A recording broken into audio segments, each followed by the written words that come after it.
And we are live here on Plus One EXP's Roll for Content channel. My name is Tony Vicenda, the Chief Alchemist here at Plus One EXP, and we're a weird little brand that multi-classes in tabletop game design, beard and skincare alchemy, and the Bardic College of Content Creation. Our hope and desire is to help amazing designers find great players who love their games, and help amazing players find great designers whose games they can love. We do that in a lot of different ways, sometimes through interviews, through short reviews over on our YouTube channel, which if you're watching right now on Twitch, you can click a link down below to go straight to. Check out, hit subscribe if you want to. But one of the main ways we do that is actually just sitting down with the designers of the games themselves and playing it. We are tonight playing a game that I have been in love with since the first time I saw it, and this is my first time getting to play and not run the game, and that is Mausritter. We've got Isaac Wiliams, who is going to be running us through that. There is a Kickstarter that is live right now for it, and Max, if you point down below your face, there's a link right there that you can go to that'll take you right to the Kickstarter. I'll also drop it in the chat in just 1 second. But Isaac, tell people who you are, what you do, and tell us a little bit about Mausritter. Hey, yeah, thanks for having me. My name's Isaac. I'm a sometimes game designer. And yeah, Mausritter is just my little game that that I originally made as a hack of Into the Odd for my friends to play because we were playing a game of mice and mystics, and we were enjoying the cute mice, but we wanted something a bit more. We were enjoying the cute mice, but we kind of kept on feeling like, oh, but we want to do something that's more like D&D. So what if we just play D&D with mice? So Mausritter kind of originated from rather humble origins of just my home game with my friends, and has now found a large and wonderful audience, which I'm very happy about. That's right. Right now, you are in the middle of a Kickstarter project, which again, people can go to the link to check it out and back it. Tell us a little bit about that project itself. Yeah. So last year, working with this great publisher called Games Omnivorous, we made a box set of Mausritter, which I'll grab here, which is a really lovely little package. And produced a hardcover book of Mausritter. Unfortunately, those both sold out very quickly. So we're now running a Kickstarter to reprint the box set, and also to produce a collection of adventures from illustrators and authors who I'm just a fan of, and yeah, so it's kind of partly to kind of fill out the world of Mausritter a bit more, and see what other people are able to bring to it, and also provide everyone with a bunch of awesome mousy adventures to play. Awesome. I'm super excited. I love a ton of the people you picked also too, but you didn't come here to hear us talk about the project. You came here to watch us play the game. So let's meet some of our other players. With that said, I've already mentioned them. So let's first go to Max. Max, tell people who you are, what you do, and where they can find you online. Hello, I am Maxwell Lander. I occasionally make games. I also occasionally make weird art that is not game related. And occasionally also make other games that are video games type games. I am on the internet at Maxwell Lander, only with 2 L's because it's confusing, and I'm going to fix it someday. Awesome. Let's go over to the Eldritch Mouse themselves. Ty, tell people who you are, what you do, where they can find you online. Hello. I'm Ty. I use he, him pronouns, and I make games whenever I can, and usually just hang out in a lot of gaming discords. You can find me in the Plus One XP Discord if you really want to talk to me. That's how you find me, or on Twitter at Eldritch Mouse if you want to chat. But yeah, I'm really looking forward to this. Awesome. And then we've got my good buddy Aaron. Aaron, tell people who you are, what you do, where they can find you online. Oh, cool. Hi, I'm Aaron, he, him as well. I am online at Ehronlime, EHRONLIME, at pretty much everywhere. I also make games sometimes on itch. And yeah, that's me. Awesome. And right now, if you want to find out more about our channel, like I said, if you're watching on Twitch, you can click a lot of the links down below. But one thing I do have to mention is that we have a project coming up on GameFound. If you go to ttrpg.link/DWG live, that'll take you to our upcoming release that's going to be crowdfunding at the end of this month called Down We Go, which is a Swedish designed OSR game. But again, you didn't come here for that. You came here for mice. And so that's what we're going to do. So with that said, we do use some safety tools here on the channel. Those are primarily lines, veils, and the X card. Lines are things that may happen in the world of our game but don't happen in our game. Veils are things that may happen in our game but are handled in a specific way or we move past them quickly. And the X card is the ability for any of us at any point in time to say X and pause the game because we're confused, want to clarify something, have an issue with something that's been presented. We only pause long enough to clarify what the issue is, and then we move forward in a different direction that doesn't have that material within it. We have a strong line against sexual violence here on the channel. And before we do lines and veils, though, Isaac, I know you gave us to us beforehand. What are some caution warnings for some of the content of the adventure? Yeah, so in this particular adventure, there's a little bit of mind control magic, some sleep magic, and some creepy bugs. Good to So know. if you don't like cockroaches, this we'll have to find a solution for that. Awesome. Well, we'll figure that out. Any lines or veils that anybody else wants to add beyond those we've already noted? All right. If any come up in game, let us know. But with that said, I'm going to hand it over to you. Also, Rugos said if that they're hearing some repetitive audio. If anybody else is, let me know, because I tore my setup down, moved it across the city to have internet access, and then came back and built it 30 minutes beforehand, so I can dig around if anybody else is hearing duplicated audio or anything else like that. Everything looks clean on my side, but if it's not, I'll figure out the problem for you. But with that said, Isaac, I'm going to hand things over to you to take us into Mausritter. All right. Yeah, so Mausritter is it's a pretty traditional role-playing game. It draws strongly from very early editions of D&D and from other OSR adjacent games like Into the Odd. The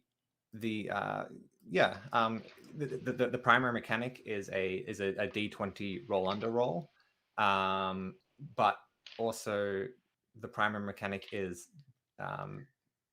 the conversation. And the guidelines of the game say that good plans don't roll. So if you're rolling dice in this game, you're probably not doing well. That's the gist of it. That rolling the dice is a punishment. That's the thing. Yeah. Solid OSR principle. If you're rolling dice, you don't want to be. Yeah. But yeah, so character creation in Mausritter is super simple. There's not a lot of choice to it. You kind of roll some dice and you get what you get, and you don't get upset. So I think some of you have rolled up some mice already, but I think we're just going to use there's an online generator for mice, which is available at mausritter.com/mouse. And so if you haven't created a mouse already, you can just go there and instantly create a mouse. So that gives you all the information that you need to play the game, except you will need to choose a weapon that you start off with. Other than that, it shows you all the other starting items and your stats and your disposition, etc. So yeah. If you haven't done that already, then do that. Otherwise, yeah. Do we want to introduce some mice maybe? That sounds great to me. Does everybody have a mouse ready to go? Cool. Cool. Do you want to kick off, Tony? I don't, because I'm trying to fix something on the back end so I can show off the mouse generator. But if you come back to me in just 1 second, I will be happy to. Cool. Max, do you want to kick off then? If you've got a mouse ready to go. I just, as a not for any solid reason, but if the mouse dies, we just get a new mouse. Correct. I'm not saying I got one that has 1 hit point, but I That's maybe all right. did. That's all right. Hit points aren't everything. Yeah, I'm sure 1 doesn't scare me at all. The mouse that I rolled is Basil Buckthorn, whose background is a test subject. Who I guess was born under the birth sign of the star, is both bright and reckless, and is tan with like a banded coat, and has sharp little eyes, and doesn't want to get hit, and is wearing a lead coat. Oh yeah. Oh yeah, you do get a lead coat, which is nice. That's 1 point of armor for you. Yes. Max, tell me the name of your character again. Aaron, who are you playing? I rolled up Aaron Pip. So Aaron? nice homonyms there. Background's a troubadour. Mhm. Birth sign is a star. I'm also brave and reckless in disposition. My coat is blue and patchy, and I have not washed my clothes. It's all the time on the road. Yeah. I'm a traveling musician. I have a musical instrument and a disguise kit. Maybe need to get out of town quickly sometimes. But yeah, that's me. Cool. I still have to choose a weapon. So. Yep. I'll get you introduce all your mice, and then I'll explain weapons. Ty, who are you playing? I am playing Butter Summerholm. Background was a message runner. My birth sign is the wheel. I'm industrious and unimaginative, and I have a flecked chocolate coat, and I am missing an ear. And I'm also very weak. I have 4 strength. So okay. I am playing, and I did finally get it all set up so people can see it. It's very, very easy. This is the character I'm playing. Here's another character. Here's how easy it is to make a mouse if you use the system. You click a button in the corner that says "Make a Mouse," and then it'll give you one, and it's pretty great. And so, I am playing Lorenz Winterhome. My background is an ale brewer. My birth sign is a star. I'm brave and reckless. My coat is tan and brindle. I am also missing an ear. It happens a lot. I have a small barrel of ale, torches, rations, just like always. I also have a hireling who is a drunken torchbearer who does go out with us and about with us, and so and I have a weapon of my choice also too. Do you wanna give your drunken torchbearer a name? I do. I'm gonna think about it for a second. I did. Max, what was your character's name? I did miss it. Basil. There is also a table of names in the back of the book right here if you need it. Oh yeah, just whip me out one of them good names. All right. Let me roll a 100-sided die. Number 6, Azalea, the drunken torchbearer. Azalea and I go way back, and so, but yeah, that's Lorenz. All right, cool. Yeah, so that's all you need for your character. All of the your starting items are shown there on the generator. If we were playing in person, and if we were playing a bit more than a quick one-shot game, I would give you a character sheet with little tokens which you place on your character sheet to show what things you're carrying in your pack, what things you're carrying in your paws. We won't worry about that too much for this game. We'll just kind of gloss over that a little bit. But yeah, in Mausritter, your items are represented by little tokens. And so one of those tokens is a weapon. And so you've got a choice of 6 different types of weapon that you can choose to start off with. There are improvised weapons, light weapons, light range weapons, heavy weapon, a medium weapon, and a heavy range weapon, which is like a bow or something.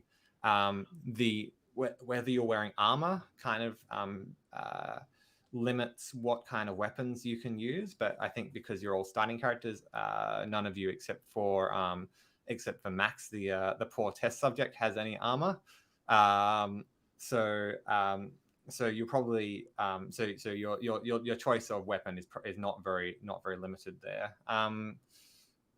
Tony, do you want to? Are you able to bring up the rule book there, if or I can here? I can get it up real quick. Yeah.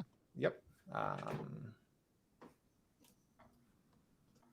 I'll just a second,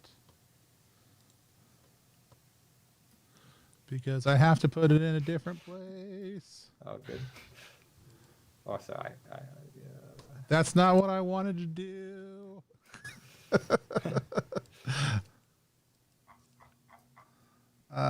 Singles. Yep. All right. We're good. All right. Cool. No, you didn't do it right. Why did you do it that way? Yeah. If you jump to page 9, you can show the choice of weapon. All right. Real pro stream stuff going on here. No, stop it. It keeps on trying to open it in my system stuff and not in the browser so that I can easily show it to everybody. Open with Google Chrome. There we go. All right, here we go. We're all set now. Transition. Right. Page 9. Weapon types. Yeah. So the types of weapons you can choose are probably a light or a light weapon like a dagger or a needle, or a light range like a sling, a heavy weapon like a spear or a hammer, or a medium weapon like a sword or an axe or a mace or a bow as well. And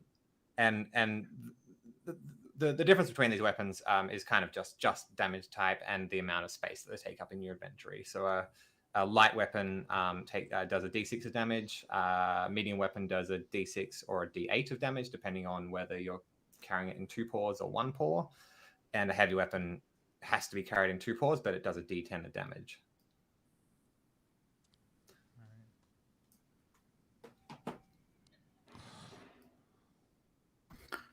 My proposed weapons. I assume this is like a flavor as you wish. Yep. And so my proposed weapon is that I just want to use the end of 2 syringes that were used to inject me with stuff as little pokey Oh man. Great, love it.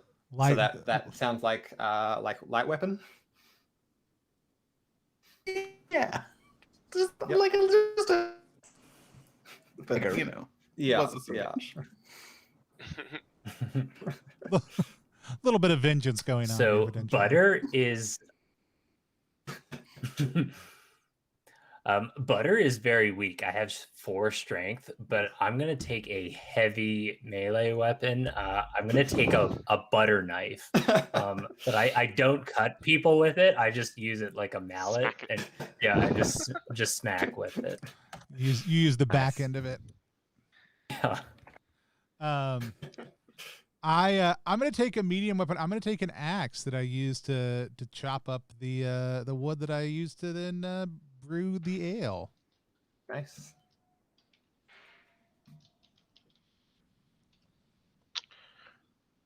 I guess I'll be the only one with a ranged weapon.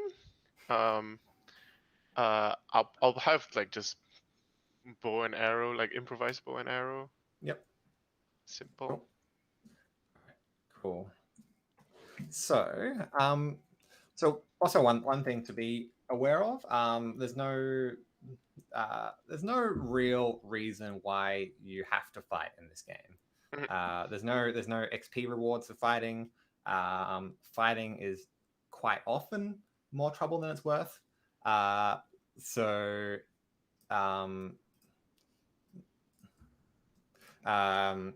So just be aware that fighting is not something you have to do in this game, and despite the fact that you are mouse adventurers, that does not mean that you necessarily have to be committed to violence. but what you are is you are mouse adventurers. So there's a civilized society of mice, who of farmers and scavengers, artists and tailors, which you at one point in your lives you may have been. I mean, you all have a background as something. So you were a test subject, or you were a troubadour, or a message runner, or an ale brewer, but for whatever reason you've fallen on hard times. So the test subject has escaped from their place of testing. The troubadour has forgotten how to play their instrument quite as beautifully as they once did. And so you have been forced by whatever reason to turn to a life of adventure. So I might so if we're all ready, I will kick off this thing. Does anyone have any questions before we start? I'm good. All right, cool.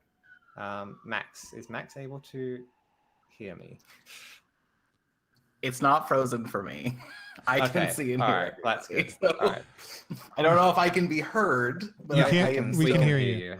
Yeah, cool. Cool. From Well, my at end, least we can hear and you can hear me, so that's all good.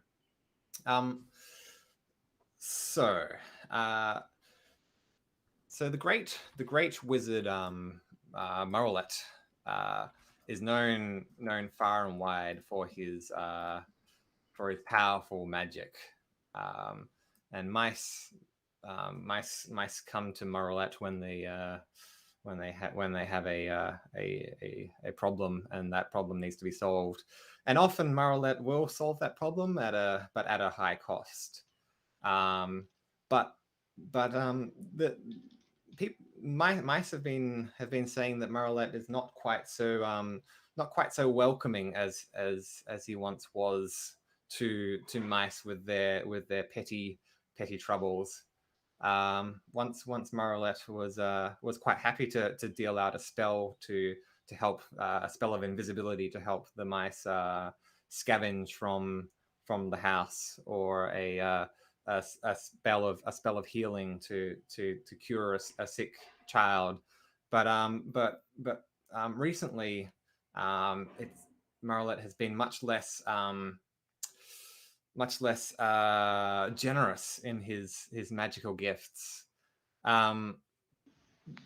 You've also heard some troubling rumors, and in fact, you've been approached by a mouse called Bryn, who is an artist in the town in which you live, the town of Brickport, under the house. And he has come to you with a problem, that his fiance, she has gone off to study magic with Mausritter, but Bryn has recently received a letter from his fiance Delilah, saying that she's broken off our engagement, and worse than that, she spelled her own name wrong. And even worse, she wishes me good luck scavenging when she knows perfectly well I'm a great artist. He gives you a portrait of her, and passes it to Basil. You see, look how beautiful she is. She would never be so silly as to spell her name wrong. I feel like something is going very, very odd here. And so after this strange conversation and these other strange tales, you find yourselves standing in the Museum of Arms and Armor, in front of a great tower of steel, the tower of the wizard Mausritter, with the promise to find out why Delilah has broken off Bryn's engagement, and why things don't seem quite right with the wizard Mausritter. Can I bring up some images, Tony? Yep. We may have to finesse this a little bit as they come up, just for everybody out there watching. But yeah, go ahead and pop them up whenever you're ready. Yes. All right. Let's see if this works. Oh yeah. All right. How's that? It is me trying to figure out what I specifically did to make this not work right at this moment. We're all over the place. There we go. That's the one I need on top. That looks good. Everybody should be able to see it. I mean, we can all easily see it, but everybody else should be able to have a general idea of what we're looking at also too, while I fiddle around with a couple small things on the side. Yeah. All right. Cool. So yeah, you're standing on a you've scurried through the dark halls of the halls of arms and armor towards the tower of the great wizard Mausritter. The tower towers above you. A huge construction of steel, and at the very top of the tower, from two slits, you see an eerie green glow. Down at the bottom of the tower, you've climbed up. There's a in the dust of the hall, you can see a little trail leading up to the plinth on which the tower stands, and a small ladder carved into the side of the plinth, which you've climbed up and are now hiding behind a large round form of steel peering at the entrance to the tower. You see two insects wielding weapons, standing guard and flipping their feelers as they smell the air around them. Yeah, what do you want to do?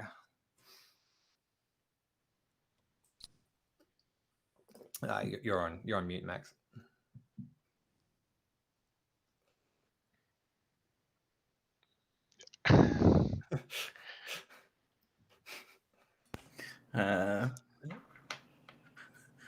That's my suggestion. I could magic missile them, but I feel like probably being sneaky mice folk is like a better plan.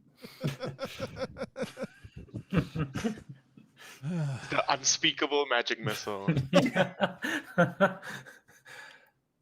I think Butter is the last one up the ladder, and I'm really struggling with my knife. Like I'm really working to get it up. No one has helped me. The three of you are just like sort of scouting it out. I finally like get it up, drag it over to you guys, and say, "Wow, two of them. You think they're hungry? I've got some dried mushrooms. We could throw them some mushroom and see how that does." Do cockroaches eat mushrooms? Well, maybe there's anything I know about cockroaches, it's that they eat everything. They eat everything, yeah. Maybe they need a little drink also. I got this small barrel of ale here. We could So it seems like they haven't seen you yet. So so you're able to approach this however you please. Do we have any sort of experience knowing that approaching them would be hostile? Like we're not supposed to approach the tower? Not necessarily. Yeah. So mice have like they do come to Mausritter for help, and they usually don't come back beaten up by cockroaches. They sometimes don't come back at all. That's a little weird, but usually usually they they don't seem inherently hostile. Let's say. Yeah. I think Erin's gonna like have a look at the situation and is like tuning up her little harp, I guess. It's like a bow and just like a different shape. And just look, I think we can just walk in. Right, Okay, like, hey, Lorenz, like, pretend you've got problems with your latest batch of ale or something, and we need help from the wizard. Right? I don't know if Lorenz needs to pretend that. Whoa. What are you saying? I'm just saying, I've had your last batch, and let's just say it was a rough night. Look, I mean, that's because you either didn't have enough or you had too much. That's all I'm saying. It's true. I've got a problem with the sweet spot. Azalea whispers a little bit too loudly behind you. Yes, just gotta have a little bit more, just a little bit just to steal your nerves. All right, yeah, I'm ready to move forward now.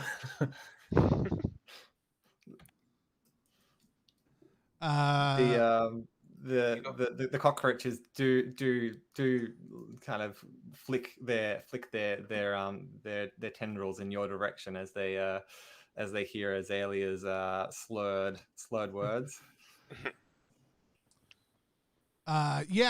So I've had some complaints recently about my ale, and we got to go up and try to figure out what's wrong with it. Cool. All right. So yeah, what's the approach here? Oh, I just yelled that at them. Okay. No tact. No. I'm not a good actor. Very flat delivery. All right. Sorry, I think Erin kind of will try to like interrupt and try and like massage things. Hey, do you have name tags or something? Do I call you just guards? Like, we've traveled long and far to get here, hearing about the great wizard Mausritter, and my boss here is tired and cranky. I'm tired and cranky. The two bodyguards, like, I just tell you, I go to the signs. I just tell you the two bodyguards that we hired have not been very good, actually. So can you just like just get us up there? We'll have Mausritter hear out his problems, and then I can go back to fixing things back at the brewery. You know what I mean? The cockroaches chitter at you, and turn their heads from side to side. Mhm. It doesn't seem like they fully understand you, to be honest. It seems like they're just trying to smell you, sense what's up. Their miniature matchstick halberds stay crossed over the entrance of the tower. Maybe you should offer them some beer. Yeah, I'll like, can I have a couple of like bowls to go with my my small or shallow drinking implements to go with my small Sure. Maybe it'll help if you get a chance to sample the wares. Like I said, I don't think there's a problem, but we've had some complaints from people, and just try for yourself, and I'll pour them each a little, a sample, a large sample of ale. Cool. That sounds good. In this case, in Mausritter, each of your items has a usage on it, which is just basically three little dots you can put on the item to say I've used up one of these. So if we're playing with cards, I'll get you to mark a usage on your ale. Right now, I'm just going to write down that you've used up one ale. But yeah, you pour out a little bowl, and yeah. So I'm gonna make a roll to see what the cockroaches think of this. I'm going to say that there's probably a 50% chance that that the cockroaches are interested in the ale here. They've you know they're guards. They're paid or something, right? I don't know. They're in it for some reason. They're in it for some reason, right? But you know, a fine ale, would that spark their interest? Let's find out. It's got that elderberry bouquet with a little bit of like a mossy quality on the back end. Yeah. The cockroaches little feelers droop towards the ale, and they kind of feel around in it, and then lower their halberds and move towards the two little bowls. They lap it up quite happily. They seem distracted and quite pleased with the ale currently. All right, so we're gonna go up. We're gonna figure out what we do to make it better, and you know, hopefully, you know, we'll bring some back down for you. Nice. Is there something actually wrong with it? What happens to the There's nothing wrong with my ale, and I resent the insinuation. The cockroaches do start swaying a little bit, and chittering to themselves. Cool. So you start heading up the you enter the steel-clad entrance to the tower.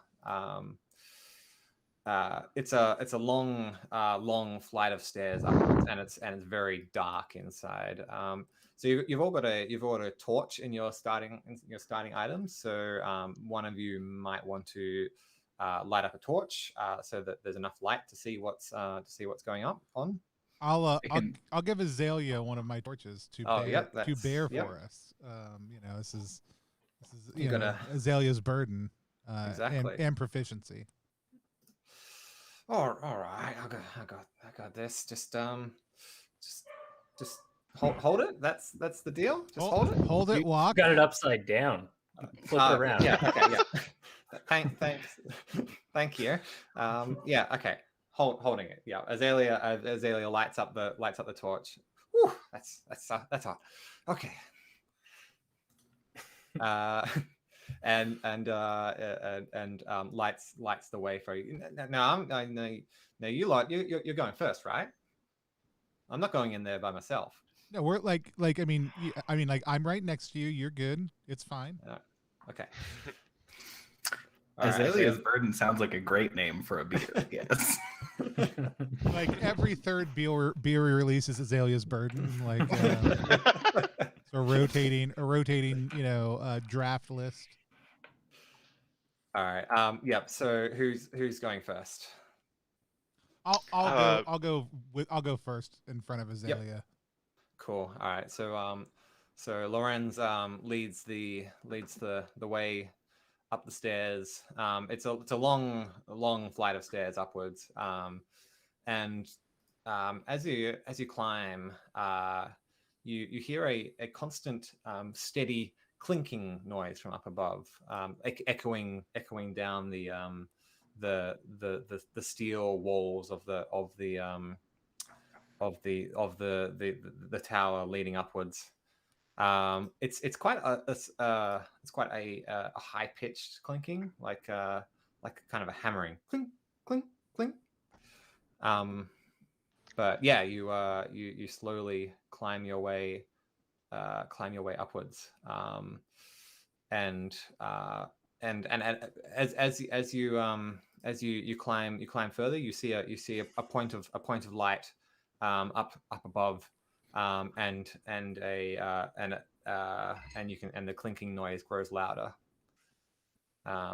Yeah, what's your approach to this situation?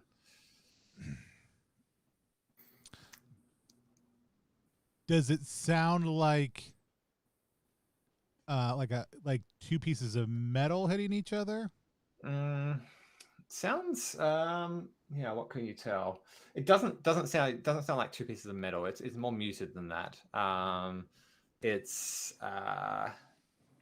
yeah, it sounds like metal on stone, I'd say. Is it rhythmic? Like we can time it out, or is it sort of sporadic? It's kind of sporadic. It's not like someone. Yeah, it doesn't sound like someone's like making music or something, or it doesn't sound like a machine. It sounds like someone working. Okay. They're doing some repairs in here. Yeah, maybe building something. Yeah. Mm-hmm. All right. Cool. So yeah, what's the approach here? Do you want to like sneak in or go in all friendly style? Can one of us maybe just go up and like peek our head above like the top stair and sort of try to get a look inside? Yeah. I will volunteer. I'll leave my butter knife down here and scamper up. All right. Cool. So yeah, you sneak upwards. Yeah, maybe let's let you get you to make a dexterity save just to see how sneaky you are. Okay. Yeah,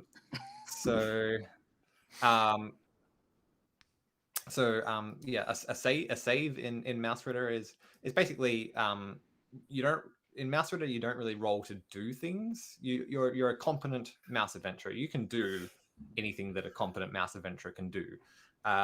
You make a save when you're in a dangerous situation or something, or a situation where there's something that is potentially bad or unwanted may happen to you, and you make a save to see if you avoid that thing happening. So let's make a save to see if you avoid being seen. All right. So all saves in Mausritter are just a d20 roll, and it's just a roll under roll. So you're just trying to roll equal to or under your dexterity score. All right. My dex is 9. I got a 16. Not good. I will prepare a new mouse. So yeah, you scurry your way up, and clamber up the stairs, poke your nose up above, and then promptly onto the trip on a stair and thump onto the ground, into a large room, filled with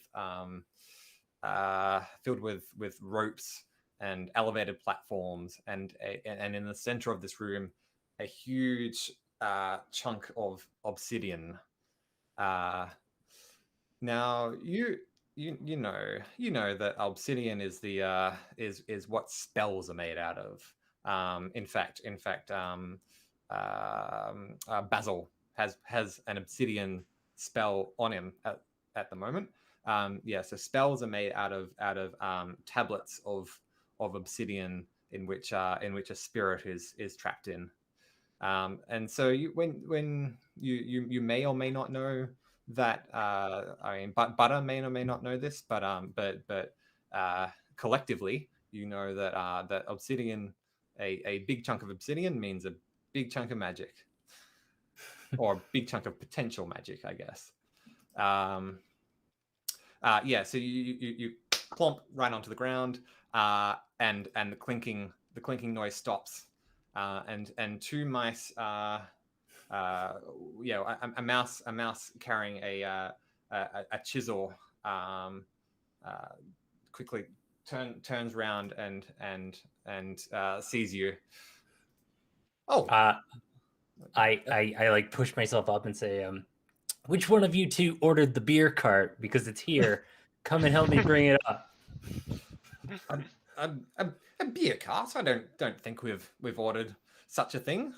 Gemsley, have we ordered a beer cart? No, I've got one order here for one beer cart to Marlit's Tower. So if you're not going to help me, get someone who can. Well, I wouldn't order beer here. This is a school for learning. Maybe could have been barley, I guess. Maybe. Oh, barley. Oh, it says it right here. Barley's on the sheet here. The other mouse who was also working, chipping away at this big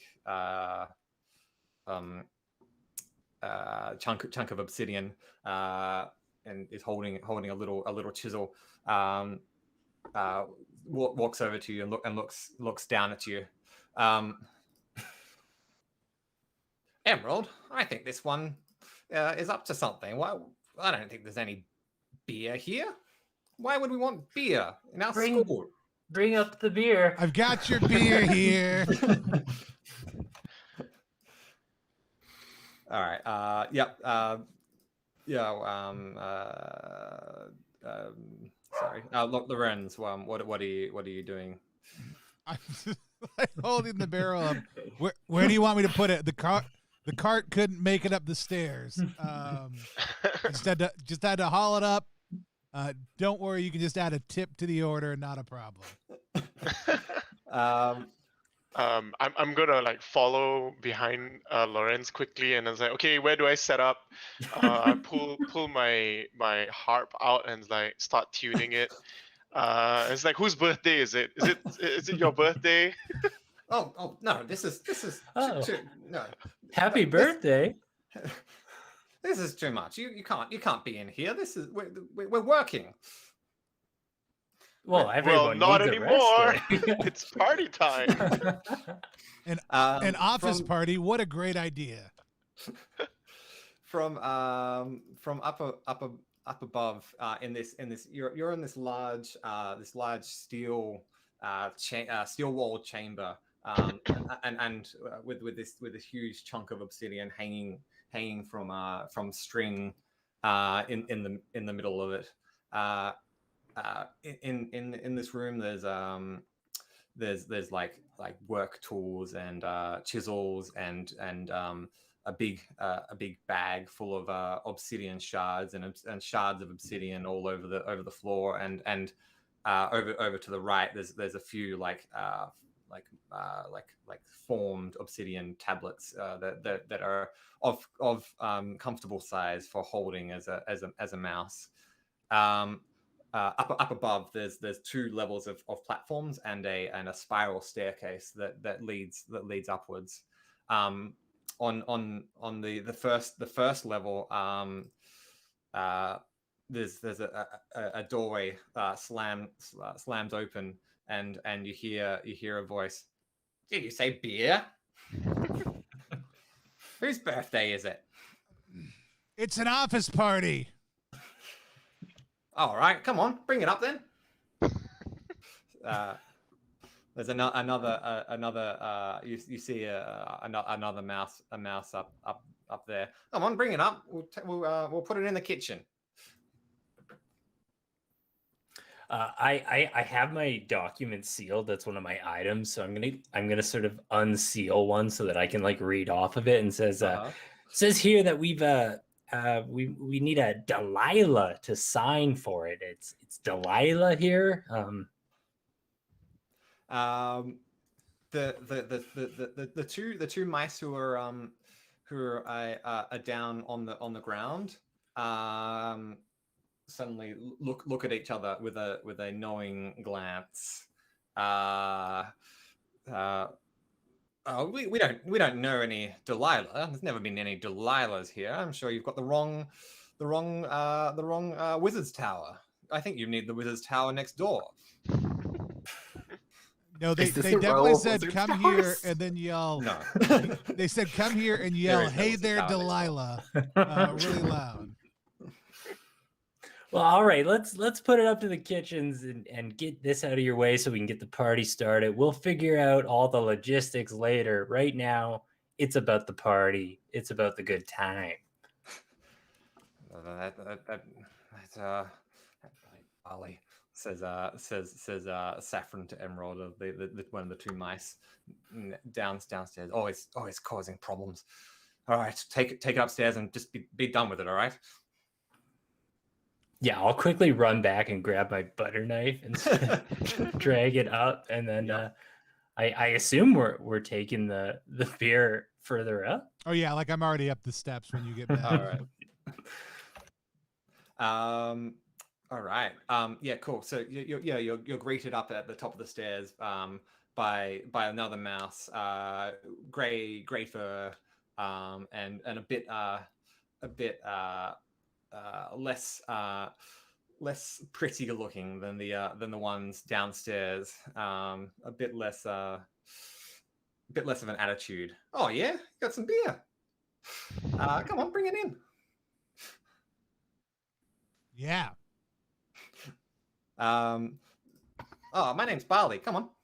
So the mouse leads you inside a smallish dark room, lit only by the low glow of a firefly in a jar. Just bring it upstairs and we'll hide it. We'll hide it in the kitchen. Yeah, don't want Mausritter to know we got beer. Yeah, Azalea, you can probably put that torch out now. Yeah. Oh, this. Oh, okay. Yeah. I mean, or not. Whatever. Yeah. It's fine. She puts it out on just like puts it out like bangs it out on the metal wall of the tower. Good job. I'm just gonna follow behind her and like stamp on all the presumably just stamp everything out that's just sizzling on the ground. This room has a strong smell of like gym locker room. It's like a strong smell of like unwashed socks. There's a ladder leading upstairs. Like you're on a wooden platform, and you can see that there's a ladder leading upstairs. And a ladder leading downstairs as well. Into a there's just a dark hole down there. And upstairs, Barley says to you, "Oh yeah, up to the kitchen. Let's quick." It smells like brewer's mash in here. Y'all sure you're not making your own ale behind one of these things here? Look, just there's always so many chores, you know. Can't keep on top of all of them. Mausritter's always getting onto us about washing this, cleaning that. Got to be clean for Mausritter, but just keep it between you and me. Yeah. We just gotta get by as much as we can, and then when Mausritter's asleep, we can take some spells, and then we can all get out of here. Nice. I got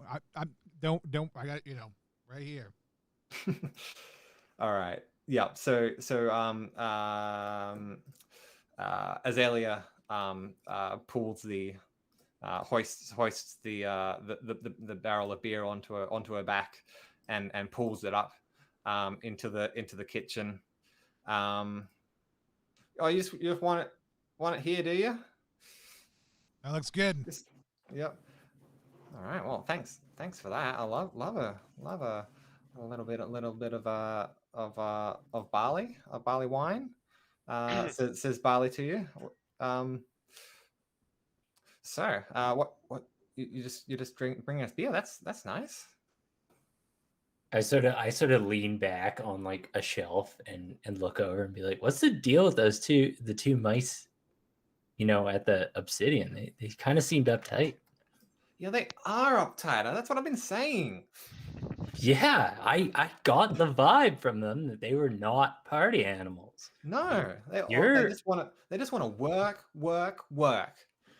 Look, you just got to take it a bit easy. That's what I'm saying. yeah, I mean, and like, how many people does Marlet have working here anyways? Like, there's clearly enough, right? That There's everyone can slack a bit. exactly, It's not like people are going missing, right? That'd be weird. that would be weird. Yes, that would be very weird. And Or that's like, why we've just got to wait until Marlet is asleep, and then we can get some spells and get out of here. what's your memory like? Intact? Great, love it. One of the best. Great, good to hear. Yeah, just no reason. Yeah. To answer your question, there's eight of us, eight apprentices, Mhm. and I think that is 7 too many. Personally, I think it should be just me, Marlet, and I'll wash his sheets or whatever, and then when he's asleep, and steal some spells, get out of here. So no apprentices then. No, I'm done. Yeah, well, you should have a drink. You definitely have deserved it. You seem like the hardest working mouse in here. I know. He spits out the half-chewed coffee bean from his that he is storing in his cheek. I'll quickly pack that up into my own pack for later. Thank you. I will help myself to a beer. Thank you. I have been working very hard. We're just gonna go downstairs and make sure grab everyone else, make sure if they want to drink. Okay. That's cool, right? Cool. So you're going down the ladder? Yeah, I'm gonna go down. I'm talking to Bally, so I'm gonna go down the ladder. No traps or anything are gonna like spring out, right? No, that's weird. That's just bunks, man. Just nice. Just chilling. All right. Yeah, I'm gonna go chill then. Yeah, All you right. enjoy the drink, and then I'll start. Well, I'm gonna look at my mouse friends and see if they have a plan. I think I'm going to like, seeing as like Barley is like been pretty forthcoming with information and is a bit of a shitty employee, or shitty apprentice, I guess. I think I'm gonna just like try and like look. Actually, someone did send us here with beer, but like it wasn't just for free.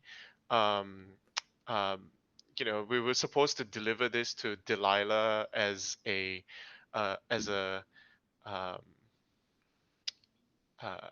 plea for her to come home. Do you know Delilah here? At that, Barley looks a little bit worried as you say this.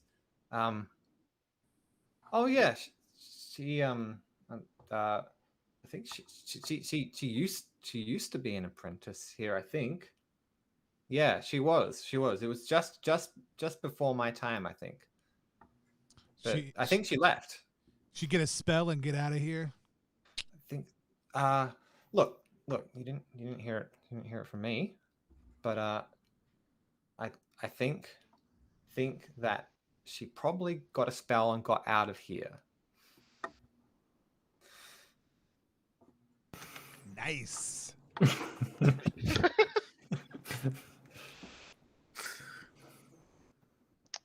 Tough luck for us then. We're just too late. Yeah, look, there's not that many spells to go around, all right? And like it's really hard to make them, I think. That's what I'm trying to figure out. So that's why Marla is so mean about it. So look, we've just got to like just don't blow this for me, all right? I mean, that huge chunk of obsidian out there, not enough spells. Are you sure? Seems like there's plenty of magic to go around. Look, you gotta once you got the obsidian, you gotta like coax a spirit to get into it, and you gotta be nice to it, and then you know, and then you've got to like trick it into staying. It's complicated. You got to carve all kinds of runes in it. And Mausritter, he won't tell me any of them. I've been working here for ages, like weeks. It's a long time in mouse weeks. Where did the spirits come from, though? Like, how does one like talk to a spirit, though? Well, that's what I've been trying to find out. I think there's ghosts and things, you know, demons. I don't know. Demons. Like when a beetle dies, you know, the ghost has got to go somewhere. Or if like a mouse dies, where does it go? I don't know. Where does the spirit go? Into the obsidian. That's what I'm trying to work out. Wait, do you guys have a bunch of dead beetles? Look, I don't have a bunch of dead beetles. They're a good snack is really the reason I was asking. They go well with the beer is the whole, you know, like if you just like chop them up and fry They them got a little nice bit. crunch. It's not- They got nice crunch. A fried cicada leg, man. Just bring me one of them. I'll be your best bud. I didn't want like, you know, because I was worried that if you were like if you were killing them for the magic or what, and nobody, no judgment, that's fine. But if I don't want the, you know, their bodies to go to waste. Yeah, That would be a shame. It would. That's why we got to fry them up. It's delicious. Wait, should we? Or we're not in the kitchen, right? We're above the kitchen. You're below the kitchen We're currently. below the kitchen. Yeah. Uh, In this room's kind of just like a storage room. There's like some buckets and a little toothbrush mop by the like just in lying against the wall, and a few like packets of sugar stacked up against the wall.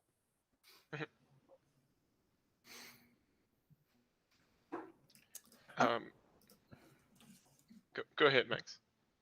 I feel like now we're talking about it, and now I'm like a little, you know, we did a big trek. Those stairs are not to be messed with. No. That's Part of why I haven't left yet. There was a lot of exercise. I don't want. And now we're talking about like fried beetle. I'm gonna kitchen. I'm just gonna see if I can find a good snack. I'll be right back. It's fine.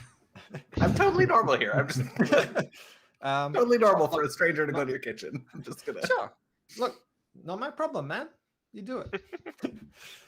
You want to climb up a kitchen? It's fine. I'm just waiting. For Mausritter to go to sleep. And then what? What time of day is it? Are we like just? Is it like 9 a.m.? Like, I think it's currently at night. Okay. Yeah. Okay, great. So it's not 10 a.m. in the morning. It's like just, No. as soon as Marilyn goes to sleep, it's on. Yeah, cool. You climb up into the kitchen. There's another mouse up here, slowly peeling a seed of some kind, getting to the good husk. They look up at you. Yeah. Do you have we brought beer? Do you have beer snacks? Oh yeah, I got We need this. This. Yeah, we need a thing to go with the beer. She holds up the seed. We've got a lot of these. A lot of coffee beans too. She motions towards the big pile of coffee beans. If you want any coffee beans, go for it. I'm definitely gonna take some coffee beans. I don't know. I don't know what purpose. I'm like, sure, yeah, great coffee beans. Thank you. We got a coffee stout coming up on the menu now.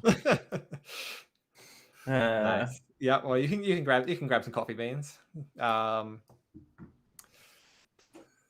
It's just like a normal kitchen-y space. There's no. Yeah, it's like a few like little brass pots and pans and an electric a little electric coil heater with a 9-volt battery underneath it. Look, man, just take it, whatever. Don't care. Just get out of my hair, all right? I gotta peel all these seeds. I'll shove some coffee beans in my bag and then like grab a seed and hold it in my mouth and be like, "Yeah, thanks, bye," and then we'll just scurry back downstairs. She looks at you with a very bored glance. I'm getting a great view of all the. Hopefully, she's not a kitchen apprentice. Hopefully, she gets paid. I hope somebody gets paid here. It's really what I'm saying. I didn't say unpaid apprenticeships. I'm just saying. He just seems like a bit. Well, it's true. Maybe they found one of those dream apprenticeships. As you're up in the kitchen, one of the two mice that you saw downstairs originally comes and raps on the doorway to this storeroom.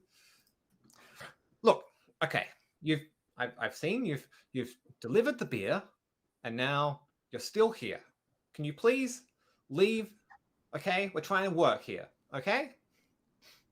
I mean, so are we? I don't know if you understand how catering works, but you like set up, you serve, you clean up, then you go. It's like you can go back to work. Look, we're not supposed to let people wander around here, okay?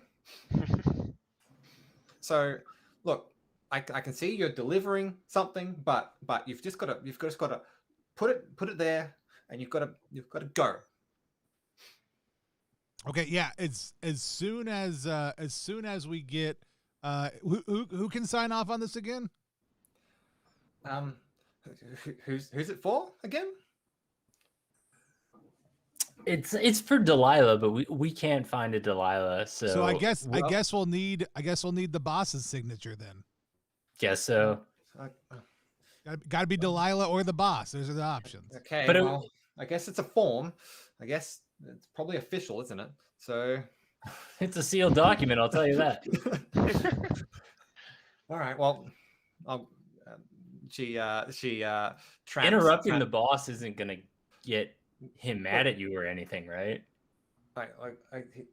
He's busy working, but look, just this once, I will go get him, and if he's mad at you, oh boy, he's gonna be so mad, and you will be in trouble. Not me, you will be in trouble. Well, I mean, we just work here, man.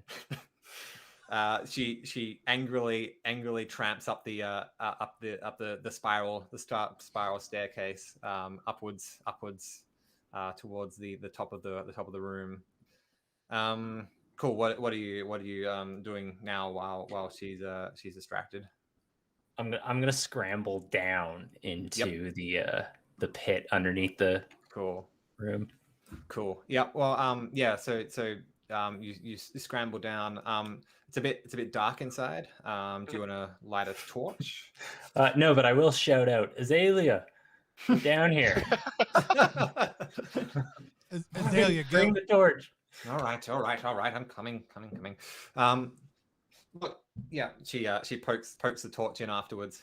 Like you climb down a little bit, and she pokes the torch in. After the bunks seem to be in use. You can hear the soft snores of a couple of mice in them. I guess I'm gonna interrupt their sleep and say, which one of you is Delilah? I need a Delilah. Looking for a Delilah. I got a letter. You shake the nearest mouse awake. They've got a tawny brown coat and wearing a nightgown. Oh, hey, morning. What? I'm what? You don't want to sleep around here. Delilah? Yeah, Delilah. Look, I don't know. Who are you? I'm the letter carrier. Oh, okay. Official business. You know how it is. Yeah, she used to work here. I haven't seen her in weeks. Oh, she didn't set up any mail forwarding, so Uh, where did she go? Where is she? you can leave the letter here. I'll give it to her if I see her again. No, just That let me go to... seems like an odd thing to do. Do you think you're gonna see her again? I don't know. Why not? Just Well, let me go to sleep, all right? All right, I yeah. was having a nice dream about cheese. All right, you go to sleep. You haven't seen her. Is there anyone else that I could talk to about this? This is like official stuff. I got to get a signature and everything. Mate, I don't know. Talk to Marla. Just let me go to sleep, all right? Yeah, all right. Well, there's beer upstairs if you want it, and then I will. Sick. Nice. Yeah, I'll keep climbing down if see if there's anything else. But it looks like it's just like living quarters, right? Yeah. Yeah. At the bottom of the ladder, there's a little yeah. You climb down to the bottom of the ladder. There's a series of in between a series of hammocks. At the bottom of the ladder, yeah, it stops on a wooden floor platform. Yep. You don't note, yeah. Behind, yeah. You notice there's a little like one part of the wooden platform is raised a little bit. I guess I'll look up and be I'd say, has the wizard shown up yet? You might want to come and see this. No, I'll chill here. Y'all go check it out. Merlet hasn't shown up yet. Okay. I mean, I'll follow you down. Cool. Cool. Yeah. You pull up the little wooden platform, and the ladder continues a little bit down to a series of there's a series of ropes tied, or maybe not ropes, maybe like bed sheets, let's say. The same bed sheets and hammocks that you've seen.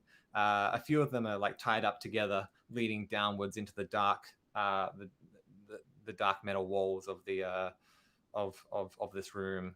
There's probably not enough light here now to see anything more with Azalea back up top. Do you want me to light another torch? I do have them. Yeah, I if you use them, if you got them, I always say. I'll light a torch, I guess, Cool. and hopefully not also light the bed sheets that we're like standing in an unknown. It's fine. Yeah, all right. You light up the little match torch and hold it carefully away from the flammable materials. Yeah, so you can see like leading downwards. Yeah, there's a series of bed sheets and hammock parts that are tied into this room and lead downwards into a small narrow chamber at the bottom. What we should go, right? We gotta look. Yep. Yeah. Yeah. Yeah. So yeah. If one of you wants to clamber down there, who's doing that? I mean, I got the light. I'll go. All right. Cool. So you one paw try and slowly clamber your way down into the dark hole. At the bottom there's a long it's kind of a narrow chamber with the improvised ropes and things leading upwards, and down at the bottom there's quite a long tangle of string at the bottom, and a little latch, and you can see that it opens. I mean, I'm gonna just try and like, I don't know, figure out how to not fall on my face while holding the torch and holding the latch, and just like poke maybe I'm peeking with the torch hand is what I'm doing, I think, maybe. Yep. Cool. So yeah. You can peek. You brace yourself against the walls, and I don't know how you can hold the torch like that, but you manage it somehow. It involves teeth. You got some teeth action Yeah, going on. teeth, There. exactly. You got a good pair of chompers. Yeah, you carefully pull the latch open, and the big roll of string spools outwards and downwards as you see a long drop where the latch is. You see all the way back down to the foot of the tower. And you get a bit dizzy as you look downwards that far. Oh yeah, I hate this. Goodbye. So yeah, this is where you currently are in the thumb. And then we can and it's outside, right? Like the rope drops outside. So it's basically a latch opens up, and there's a long string that allows another exit from the tower. Great news. I will slowly and preciously climb back up and report my findings. Cool. All right. Well, back at the main room. Emerald is back, and she's standing on the the platform that leads up to the storeroom, and yells back up at Lorenz. Look, I spoke to the wizard, and he said he's not going to sign any papers, so you can just leave. That wasn't. I mean, you said you were going to get him, and he would sign it, and we weren't going to you weren't going to be in trouble, but he was going to come sign it. You're in trouble, and look, he was. How am I in trouble? Because he said he's not going to sign any papers, so he's mad at you because he's not mad at me. You know what? You probably didn't explain it right. I'll go talk to him and start making my way that direction. All right. Look, yeah, maybe you should talk to him, because look, I'm not gonna bother him again. All right, that's all I'm saying. Yeah, and what's your job here again? What are you an apprentice? Are you I'm apprentice number 1. Thank you very much. He's going to tell me all of his secrets any day now. Any day. Any day now. He's going to tell me all about how to do the spells. I don't know. Look, I'm just here to learn at the feet of the great wizard Mausritter, and any day now he will, I'm sure of it, tell me how to cast a spell. How does feet smell? Fine. Normal. Normal feet. I was just curious. You're the one learning at them. I'm just I'm thinking maybe I want to be an apprentice. If I look,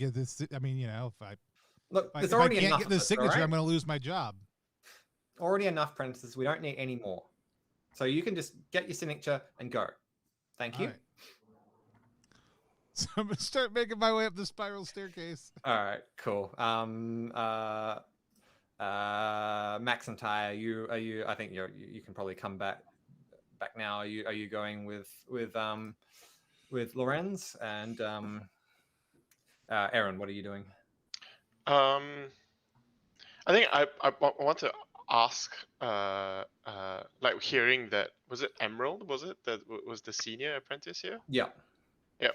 So I'm gonna try and talk to Emerald, keep her chatting while Lorenz goes up. Yep. I'm not sure what Butter and Basil are up to. Yep.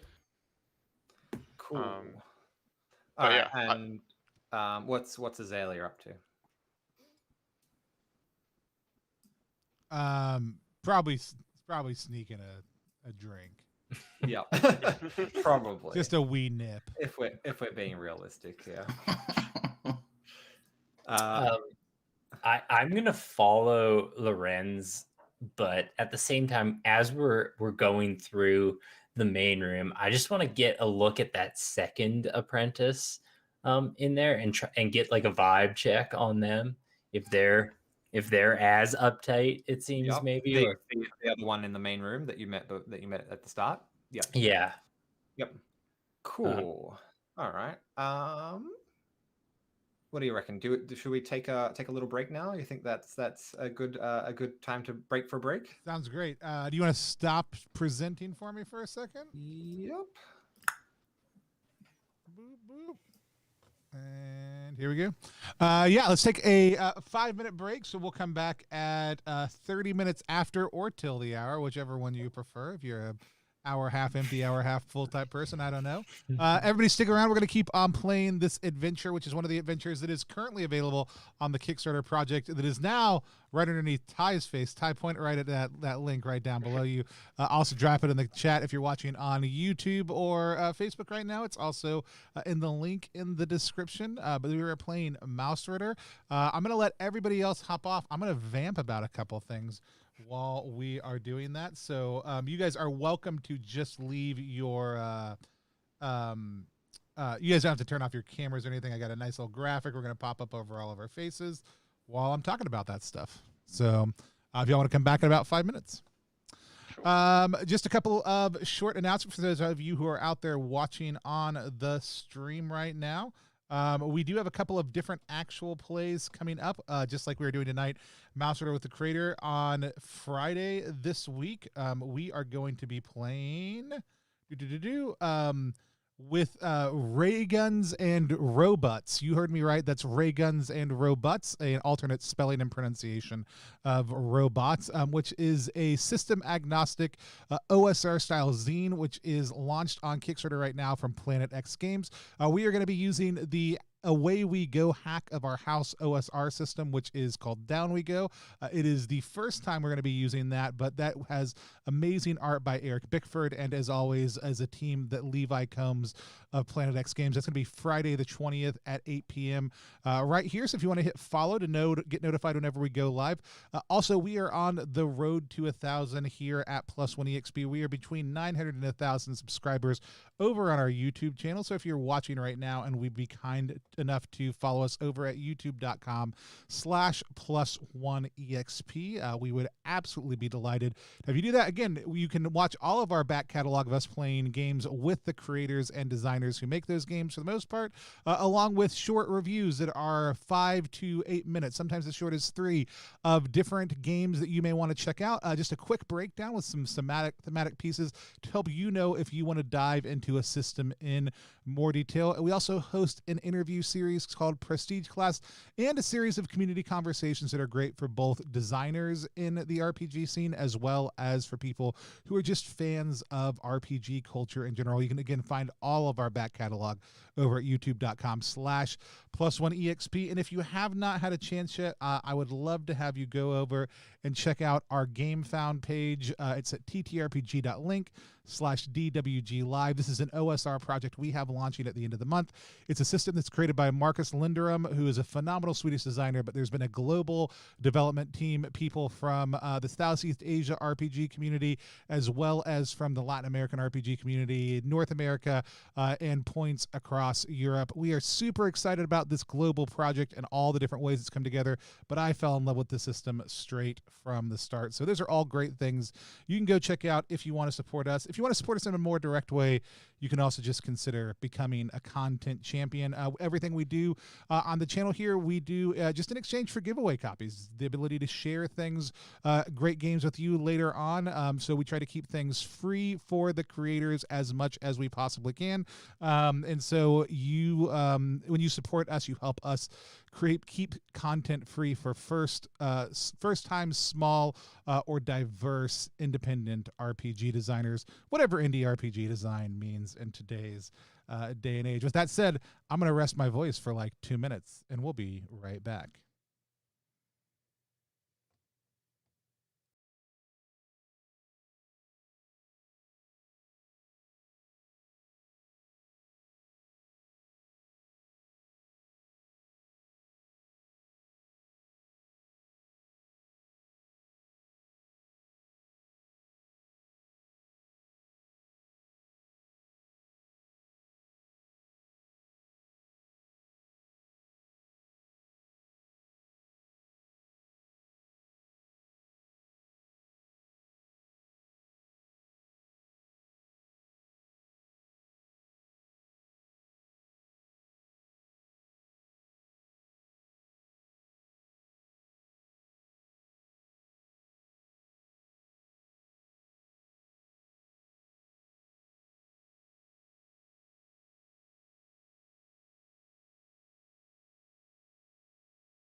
I'm ready.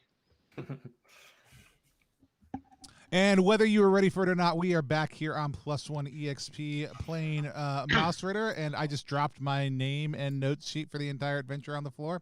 I probably won't retrieve it at any point in time, so I may be asking information that I previously knew. I am super excited to get back to playing, so I'm going to hand things over to Isaac to take us back in.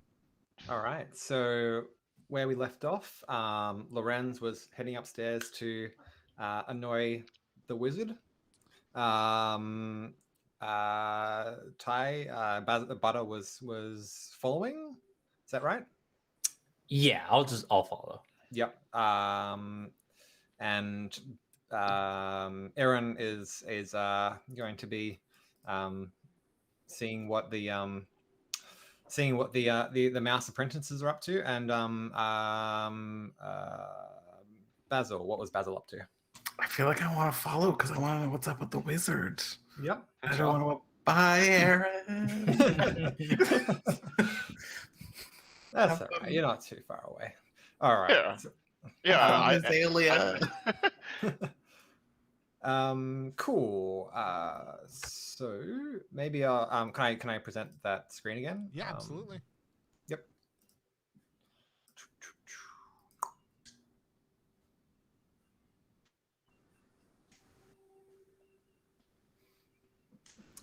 All right. Lorenz leads the way up the spiral, the rickety spiral staircase. You reach another platform. This room is kind of just a series of platforms and suspended chunks of rock. You at the top of the spiral staircase, you reach a kind of a landing. Where there's a wooden door built into the wall, kind of bricked into the metal wall, and sealed with maybe dried chewing gum. So like when I try to push on that door and yell, Mr. Wizard, are you here? Like it just doesn't open at all. Doesn't budge.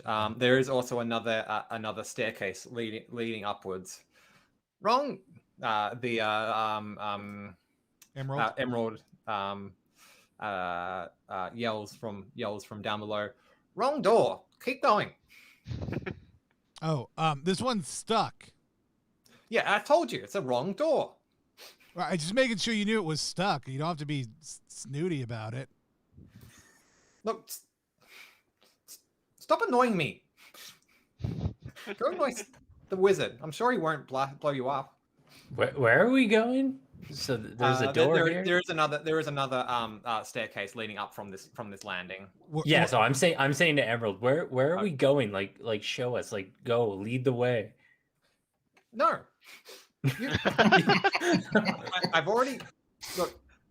Marilette said, "Don't annoy me," and I'm not going to do it. Oh, you never went to Marilette. You're lying.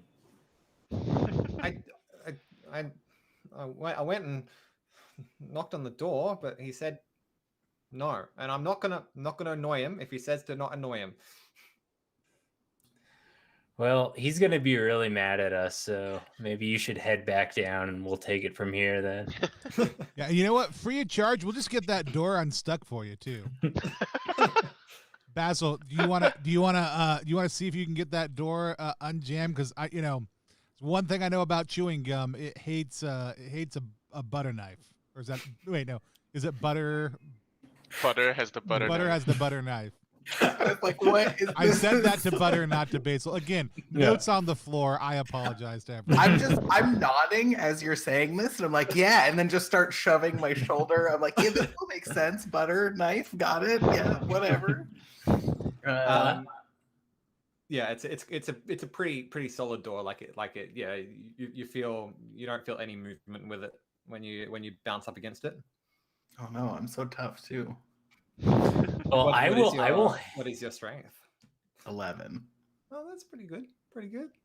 You feel a bit of a budge. What if? Yeah, I'm gonna hand Basil the knife and say like, just jam that in there and start prying on it. Great. I'm gonna keep doing this, I guess, regardless of what. All right. Sure. I spy this starting to happen, and I just try to like keep the other apprentices Yeah. distracted by like asking a lot of questions about their work. And I actually like we knew early on that like Marlet used to be a lot more generous. Mm-hmm. So I'm trying to like talk to them about, oh yeah, he used to help, or he, right? Yeah. Yeah, he used to be like so helpful. Like you must have learned so much already. Like any cool things that he's taught you already. Like definitely not Barley up there. I know he's a slacker, but like surely like the two of you have studied here for so long. You must have learned like some cool tricks already. Gemsley, the other apprentice, says, "Yes, I've gotten very, very good at carving spell tablets. Haven't learned how to make any spells out of them yet, but I could certainly make them into a very nice spell tablet shape." And Marilette says that you've got to get that perfect before you can learn any kind of spell runes or anything. So I'm just working really hard on getting the shape right, and then Marilette says he'll teach me some runes. And just as like they're jamming the butter knife in there, I like knock some obsidian slates off. It's like, oh, I'm so sorry. Cool. Cool. Do you want to, Basil? Do you want to make me a strength save? I'm using new dice. This is a terrible idea. I rolled a 10. Nice. All right. Yeah. Cool. Yeah. You jam the butter knife in there and wiggle. And you hear a click, and a crack from the from a mechanism within, and the door. You hear a horrible cracking noise, and the doorway swings open a touch. Fixed it. I call back down the stairs. I always knew you could do it. Gemsley and Emerald are very annoyed at you for knocking over the tablet. Look, I've just got those just perfect. Okay, don't touch them again, please. I'm like trying to be very helpful and like just moving everything. No, I'm so sorry. Let me help. And like purposely make it a bit more of a mess to like cover up what's happening upstairs. Yeah. All right. Cool. I feel like I'm probably gonna like nod to Butter and be like, "Your knife. Let's go." Yeah, I take it. You hand it off easily. I take it, just like drop to the floor, and then. All right. Well, I probably in my mind, I think that it's called a butter knife because it's your knife. And that's what I've been saying too. So, Yeah. but so Lorenz, you're going upstairs, right? I'm part of the way up the stairs already. Sweet. I think I'm gonna try to slip in to this door. Yep. Cool. Yeah. Inside, it's a relatively small room with a wooden platform at the bottom, with a ladder leaning downwards from the doorway you've just cracked open. Inside is a series of chaotic shelves. There's just like stuff everywhere. The scraps of paper, a bunch of glass jars, and you do notice also a heavy wooden chest.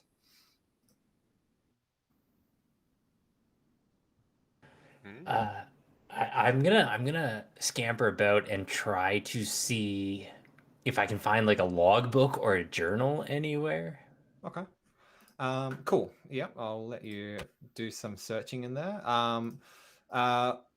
Lorenz, you climb up the stairwell, the stairway. It's another quite a long way up, and come to another wooden door. Inside, you can hear, there's a green glow coming from like around from like the crack below the door. I knock on the door. I was about to knock in my accented voice, and that works also. But I knock on the door. Yeah. Mr. Wizard Kent. I got a couple things I need you to sign out here. You hear there's a series of clumps and creaking noises from inside. Ember sent me up, said you were the only one who could sign. And then you hear a voice. Yes, you need me to sign something. Yeah, like I got a work order here for fixing a broken door, and we do have delivery of some ale. That there were two possible people who could sign. Apparently, you're the only one on the premises. Some ale. The doorway opens a tiny crack, and you see the long grey whiskers of Mausritter and the dark blue purple cloak.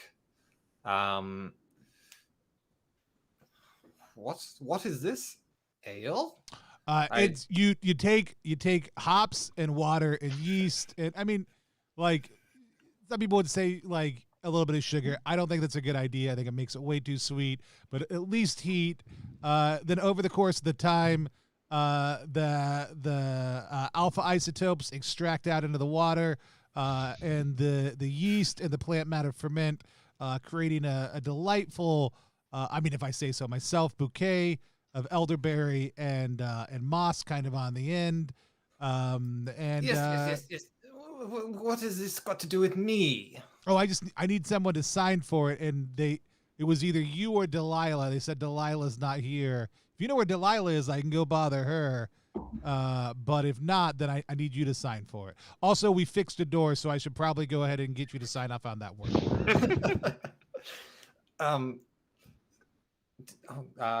At the mention of Delilah, you see Mausritter's eyes kind of whip back to a corner in the room, and then back to you. No, Delilah here. I don't know what you're talking about. Oh, Please. That's fine. I mean, a bunch of other people met her. If you never met her, that's fine. You're the big boss. I understand you don't learn people's names. You don't care about people. That's fine. I just need you to sign for it then, I guess. Very well. I don't quite understand all this, but if I must sign, then I suppose so. But you must give me the piece of paper. I must read it carefully, of course. Oh yeah, you know what? I don't have a quill on me. Do you have a quill in there? I have several quills, of course. Okay, well, you go get the quill. I'll get my friend who has the papers. He's down. He was the one doing the work on the door. So okay. Mausritter turns to leave and leaves the door open a tiny crack. Through the door, you can see another chaotic room. There's scattered components, bunches of herbs hanging from the roof. There's blank obsidian spell tablets scattered all over the place, and a large easel set up with a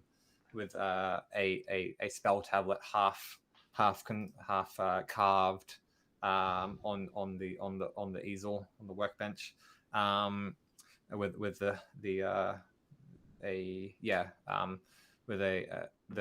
carving tool set down below it. Behind this through the crack in the door, you notice the shape of what looks like it might be a sleeping mouse. on the ground. As Mausritter turns away for you and looks for his a quill. It must be around here somewhere. I slide the door open further as I turn and yell down the stairs. I'm gonna need those forms up here. Cool. But what are you doing? I assume that I heard that, so Yeah. I will give up the search, scamper back up, look for Basil, and say, "Yeah, we better get up there," and then look down to Aaron and say, "Yeah, we might have a problem up here, Aaron. You might want to get up here too." Yep. Look, I told you he'd be mad. Says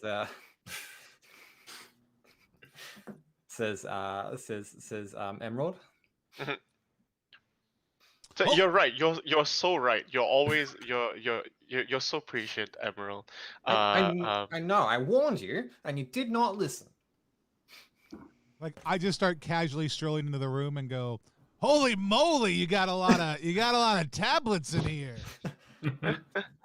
Yes, of course I do. I'm the great wizard Mausritter. Have you not heard of my great magic? Oh, it seemed like your apprentices couldn't figure out how to make stone tablets very well. I mean, you kept on having them redo it to get it like more and more perfect. So I just didn't think there'd be this many, and I'm being as loud as possible. Look, the creation of a magic spell is a careful and deliberate process that must be practiced for many years. Oh, I get it. Just like for mentoring, I get you. I'm with you. The requisite will and determination yet. I burst into the room with my papers, start unrolling. All right, I got these papers here. I got a work order and I've got a delivery charge here. Where can I set up? And we're gonna need a witness. Who's the witness? Can't be any of us. We all work here, obviously. You got anyone in here? There's no time to grab anyone else. So what's around here? Hey, you on the couch, and I shake him.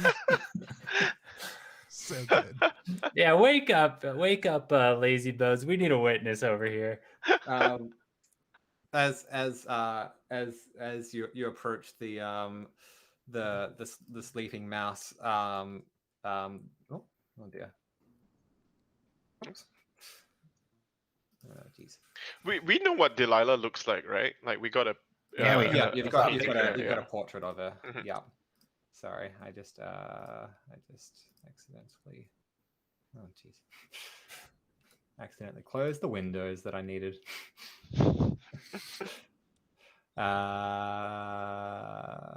I've gotten distracted.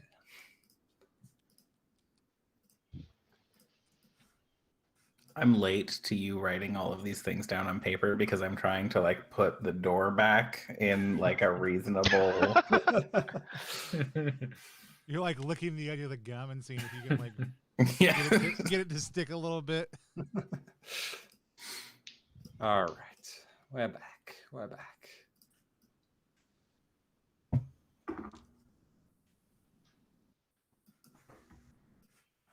All right. Yeah. As Mausritter sees you approach the mouse, there's a he suddenly turns from welcoming as much as he was to less so. Stay back. You do not have whatever you are, you cannot be here. Leave now. I mean, as soon as you sign, as soon as we get a witness, like we've been through this. We're in the middle of it. Did you get that quill yet? As I am loudly talking, is this person on the couch responding at all? No, not at all. They are quite. They seem to be sleeping. They're slowly breathing. Okay. But they are quite out of it. And they're not Delilah, right? Like, are they? Can we see their face? Yeah, as you turn you turn them over. Yeah, you do recognize them as Delilah. The same pale pale white fur, and a black ear that you recognize from the portrait of Delilah. That's funny. The photo ID we got for delivery looks just like this for Delilah. You know, to be a legal business, one of us does have to have our first aid certificate. So, Aaron, if you could just go ahead and check out that mouse right there. Don't worry, this is free of charge. We're not gonna tack this one off. I mean, there is another form you are gonna have to fill out, but you don't have to pay for it. All right. Marlette steps back from you all and says, "Do not make me use this. I will use this." And he holds up a spell tablet towards you. Well, I mean, I don't know what this is. I mean, I know it's a spell. I don't know what's on there. I mean, we just need some signatures, and I mean, this is Delilah. She can sign it. You can sign it. You can witness. She can witness. Like, there's no need for tablets. Look, I'm pulling out a tablet as you're saying there's no need for tablets. I'm like, I have one also. Yeah, I think I as quickly as possible, I'm going to try and get to Delilah. Yep. All right, you rush across the room. Mhm. Marlette says, "Stay back, or I will use the fireball. I don't care. I'll blow this whole place up." What? So we have to read them, right? Like there's a good second of warning if we're gonna like read a tablet or whatever. Yeah, I'd say that you can probably act before he can throw it off. I've got my hands up like this. Oh, go ahead, Max. Well, it's just like if he like looks at the tablet in a way that involves focus that might result in reading, I'm going to try and read mine faster. Like I don't really want to throw the first punch. It's a classic read off. No, I think that's great. I think like as all the time, like I've got my hands up like this. If he starts, I'm just like I got a plan also. I'm standing there with a tablet, like eyes just darting between the words, and him being like, "Do I have to? This is all right, are we wizarding off?" Sounds like we're rolling initiative then. Sure. Great. All right. So yeah, initiative is just you just make a dexterity save, and if you succeed, then you go before any baddies. If you fail, then you go after them. Okay. I have stats. I rolled a 2.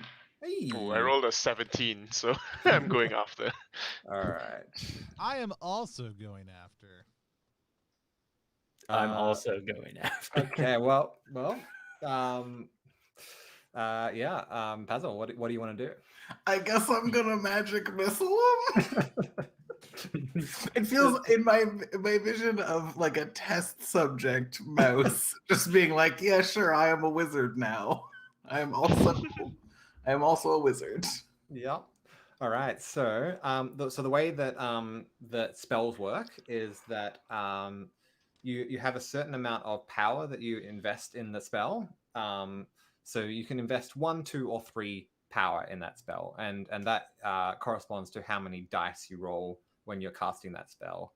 For magic missile, the result of the dice is how much damage you'll do plus 1 per dice. So if you roll three six-sided dice, and you roll a 3, a 4, and a 3.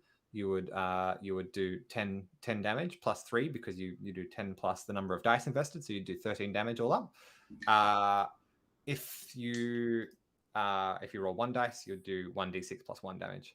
The disadvantage of rolling more dice is that there is a larger chance that the spell will misfire, which can be very bad. So if any of the dice that you roll come up as a 6, that means that the spell has misfired, and that will cause you to take some damage to your will. And if your will is reduced to 0, you... All right, we're going all in? I was like, I mean, this is a thing about me. If you tell me that there's a chance that something will go haywire, I will choose that. I mean, I was also... In my mind, this is a result of not being the best wizard in the world, unless I'm intentionally going to do as much damage as possible. All right, let's go for it. It's just a panic reading with force. Yep. But yes, I'm going to roll all 3. I definitely rolled a 6.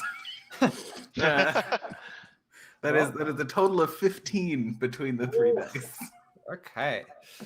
All right. So... Is that including the +3 or not including the? No, it's not. Or not It's including the including the +3. Okay, I rolled so a 4, that 5, is and a 6. 18 damage. Yeah. Whew, okay. All right. Well, that is probably... Yeah. Did I just kill a wizard? Let's find out. But first off, so the spell happens. The spells always just happen. The consequences also just happen. So yeah. Let's find out if Mausritter lives. So basically the way that damage works in Mausritter is you have your HP, which is hit protection, and then you have your strength, which works kind of like an additional pool of HP. So once you take damage to your HP, then you take damage to strength. And if every time you take damage to strength, you make a strength save against your new strength value. And if you succeed, you're still able to fight. If you fail, then you're out of it. You're either dead, or you're not dead in the case of players, but often dead in the case of NPCs, or you're out of the fight at least. So I will tell you that 18 damage is definitely enough to reduce Mausritter's HP to 0. So then he also takes damage to his strength. So yeah, I'm just going to tell you that his strength is 12, and so he has reduced to 6 strength. Is that right? I hate doing math. 12 minus 10. What was his HP originally? Sorry. 10 HP minus 18. So then he So would have minus 8 8, out of so that, so he'd he have would 4 left. 4. 4 strength. All right, he's got 4 strength left. To roll under a 4. I'm going to make a d20 roll and see if he is still in the fight. Oh. So yeah, so the beams of magic blast into Mausritter, and he gets knock him to the ground, and then he slowly rises up with his cloak in flames. I told you I would use it. So first off, you also so how many 6s did you roll in that? Just one 6. Okay, thankfully. so then you take d6 damage to your strength, to your will, to your will. So roll another 6-sided die. Okay. I rolled a 6. Yep, great, Cool. good. All right. Then how much will do you have? I have 1. I have 1 point. You were the worst wizard in the world. You weren't kidding. I'm the worst wizard in the world. I mean, it would Okay. be better if I had exactly 6, because then I go mad, right? That's the... If you get to 0. All right. Well, I'm at 1. But you now you make a will save against your new will value. So you've got 1. So you have to roll 1. Great, good. I rolled a 4. So low, but not... So you take the mad condition now, which means that you now take disadvantage on any further will saves. Disadvantage to beat to get a 1. Yeah. Great. Great. Yeah. All right.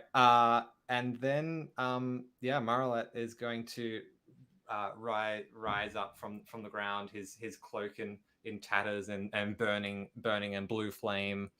And he, where is everyone standing here? You're in a relatively small room, but it's important to know. I'm largely in the middle of the room. I'm as close to Delilah as I can be. Okay. Yes. Yeah, I feel like I'm just close to Lorenz or like a table or something.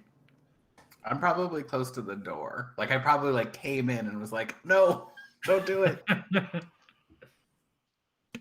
All right. Well, let's say that that I think everyone else is probably out of range of a blast for a magic missile, but poor Basil is probably gonna cop the worst of it. I'm tough. I'm not tough at all, guys. So yeah. Sorry. So yeah, Mausritter is going to hit you with a blast from his spell tablet. He reels back and starts mumbling the magic words and says, "I told you I would use it," and blasts you for 10 damage.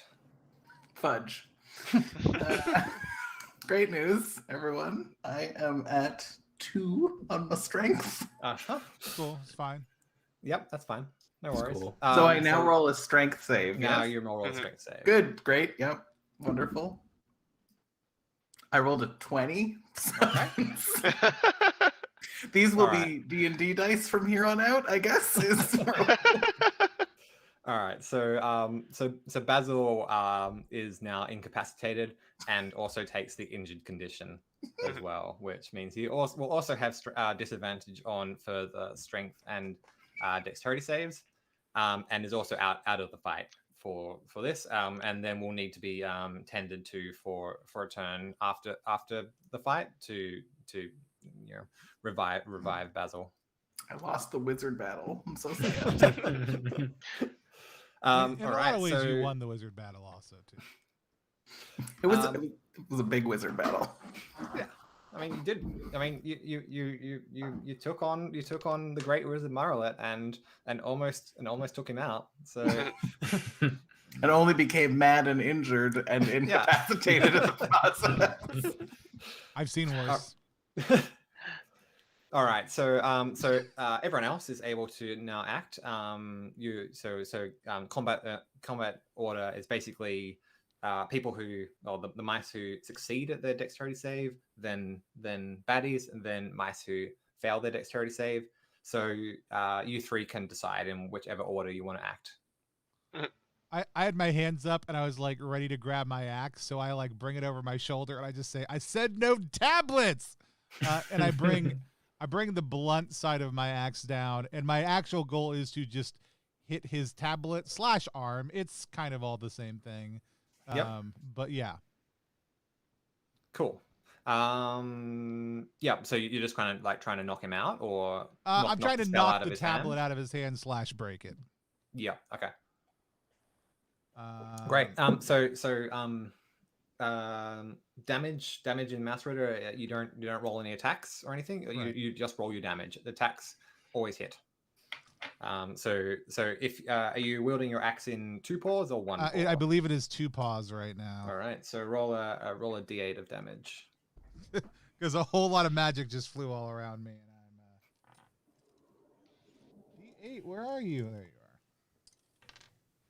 are. 6. All right. Yeah. That's enough to get Mausritter out of the fight. So you're just aiming to like knock him out, or like knock the tablet out of his paws, or Yeah, what it probably ends up looking like is I'm aiming for that, but I just kind of bring it across the body and hit the tablet into his chest and knock him prone on the ground. Yeah. That's what you do. Yeah, you clonk, and he was already pretty weak from the blast from the magic missile. So yeah, like give him a good slap with the flat side of the flat side of the axe, and he collapses to the ground. the tablet scatters across the ground. Cool. And the smoke clears. I just needed you to sign a couple of forms.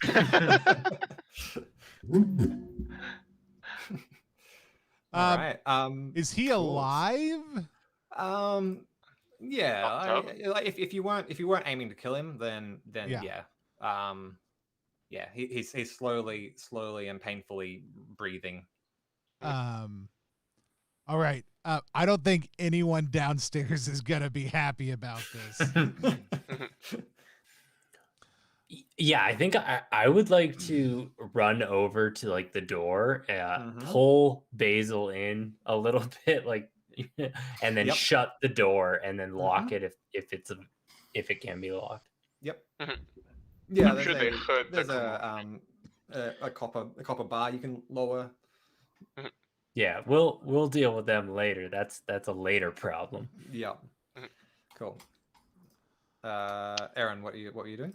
I'm trying to wake Delilah up and see if she's responsive. Cool. Yeah, you like how are you doing that? I guess like just trying to like shake her awake and see if there's any response there. Yep. If there isn't, then I'll be looking around the room for like anything like smelling salts or something like that to like try and get her awake. You give her a good shake and there's no response there. You try, give her a poke. Doesn't seem to any response yet. It seems like she's just like really asleep. You look around the room. There's no you can't find like there's definitely like there's herbs and potions of various kinds, various odd looking liquids. But you can't nothing like obviously like smelling salts that you can see. Yep. I guess I'm just trying to figure out, like, just from context, without waking Marlette up yet, whether I can find anything like labeled that would be helpful. Yes. So in one corner of the room, there's a big stack of spell tablets all lined up in a big row. You have a peer at them. They all like you're all being mouse adventurers. You're kind of familiar enough with magic that you can kind of get the basic idea of a spell just by kind of looking over it for a bit. And looking at the spells, they're all spells of sleep. All of them? All of them. Oh, strange. Creepy. There was glowing earlier. Is there still glowing in the room? Yeah, there's a green glow. Yeah, it seems to have stopped. Okay. I think like as you came in, you kind of saw the like as you peered in, the tablet that was being carved was kind of glowing a green, and it's kind of slowly subsided as you've come in. Perfect. Hey Basil, you okay? Basil. So if you you can basically just spend a turn, an in-game turn, looking after Basil and making sure he's all right, and that will get him back on his feet. Pillow underneath the head. It won't heal his HP, or it will heal his HP. It won't heal his conditions or his strength, but it will get him back. And if I start with 1 HP, does that just like it just heals to 1? Yeah. Yeah. Great news. Great news. But I'm still injured and mad, so. Yeah. It happens. So figuring out like this is like magical sleep. Like is there a way to know like how to kind of like wake someone up from something like this? Hmm. I guess Basil might know, but like he's mad and injured. Yeah. I don't think that you know. No. Yeah. Can I go over to the tablet he was working on and sort of inspect that area? I want to see. My theory is that he's maybe sapping Delilah's strength for all these tablets. So I want to try to find out if there's some kind of link to her. Yep. Yeah. Yeah. Like peering at the runes on the tablet.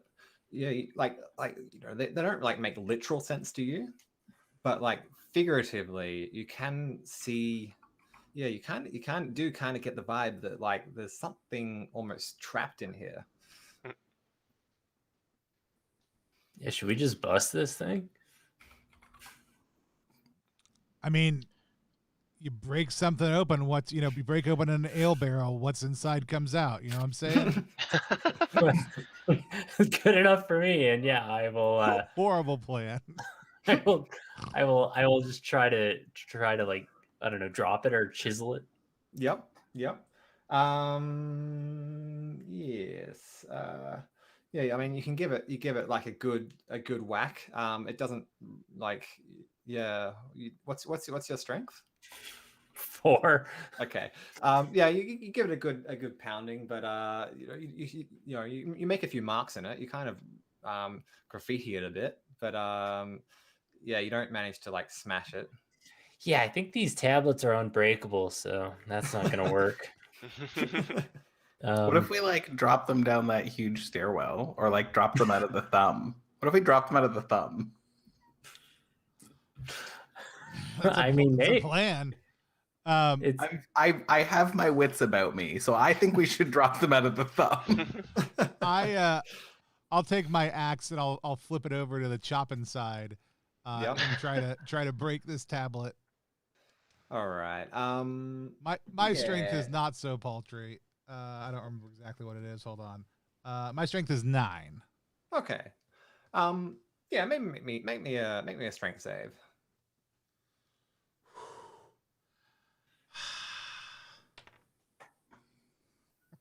I rolled a 9. That's good enough. All right. Cool. Yeah. You bring the axe down with a hard crack, and the tablet splits into. There's a kind of a bright shock of green light throughout the room, which then forms up into a kind of an like an orb, which floats like kind of like the bright shock of green light, which then like condenses down into a little orb, which then floats back into the chest of Delilah. She still seems to be asleep though. Maybe you have to figure out how to cast her. Well, there was a bunch of sleep tablets, right? So we might have to chuck them out the finger, because there's like a stack of them, right? Wait, Yeah. I got an idea. Okay. What's the wizard's name again? Because my character certainly knows. Merlet. Close enough. Yep. I open the door, I unbar the door real quick, and I say, Marilette's asleep, and I found some spells.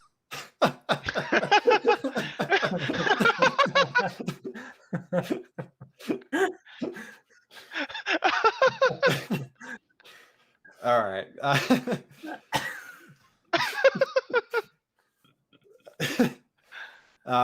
Cool. Yeah.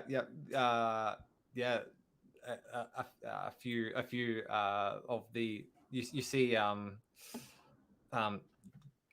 Gemsley and Emerald look up and say, he's asleep? I thought he was working. He was. He told you to keep working, but anybody who's interested in spells that are done while Merlin's asleep should come on by.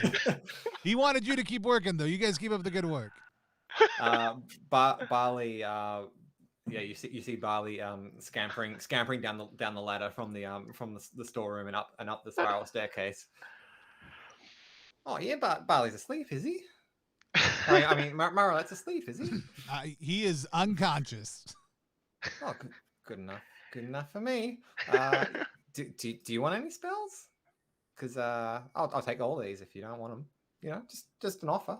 I mean, just leave a couple for other people. All right.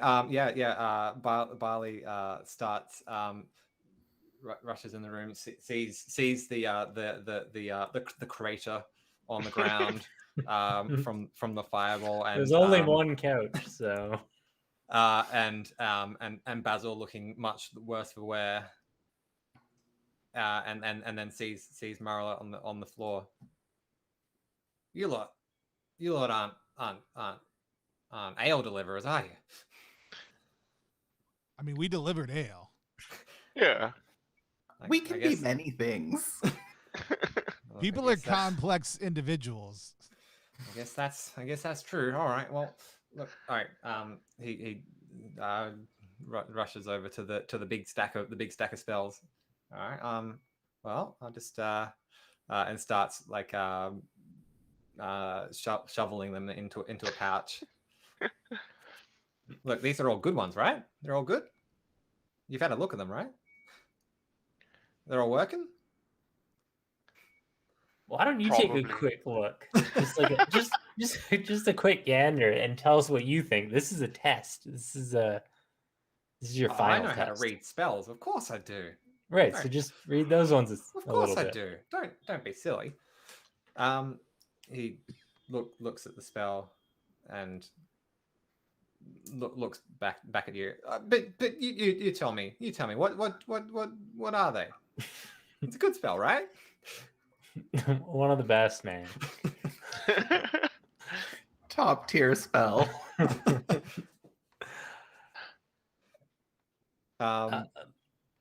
Yep. Sorry. I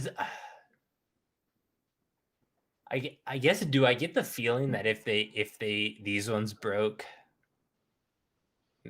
I don't know, maybe it would like release more of her spirit. Mm-hmm. All right, so I'll. Oh, sorry. Yeah. I mean, yeah. You like looking at them. Yeah, you do get that vibe, I guess. All right. You also see glowy or whatever. Yeah, a little bit glowy.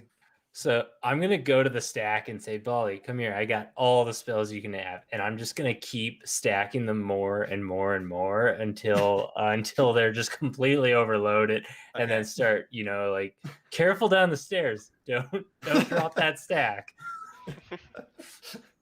All right, no. Barley, yeah, walks out of the room. Okay, I got him. Wobbling precariously. One more. Yeah, Barley reaches the top step, and there's a sudden shriek, and you see his tail disappear down the stairs. Can I try to like grab him before he like falls to his death, but just let the stack of tablets go? You can do that. Yep. Yeah. You grab Barley, and as he tries to catch his balance, and the big stack of tablets falls out of his paws and tumbles down the stairs, and then you hear a as they fall down the spiral stairs and smash on the ground below.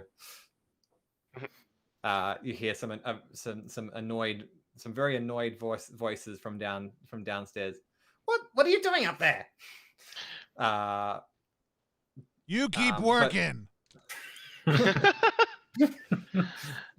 But you do you look you hear a sudden from the ground, and look over, and you see you see Delilah shock awake. Oh, where am I? I think Aaron's gonna try and like get her situated. It's just like, okay, you're in like Marlette's room. We're here to like bring you back home. Bryn sent us. And I think we gotta make a quick escape now before things get even messier. They're pretty messy as it is. So I kind of like look towards the rest of the group and it's like, look, we've got what we came here for. Let's start making an exit. Yep. All right. Cool. Yep. Delilah looks around in horror at the chaos of the room. Marlet told me that I was going to be a great wizard one day. I just needed to. He told me I just needed to work for him for a bit. Yeah, I don't think that's gonna work out for much longer. And like point to Marlet,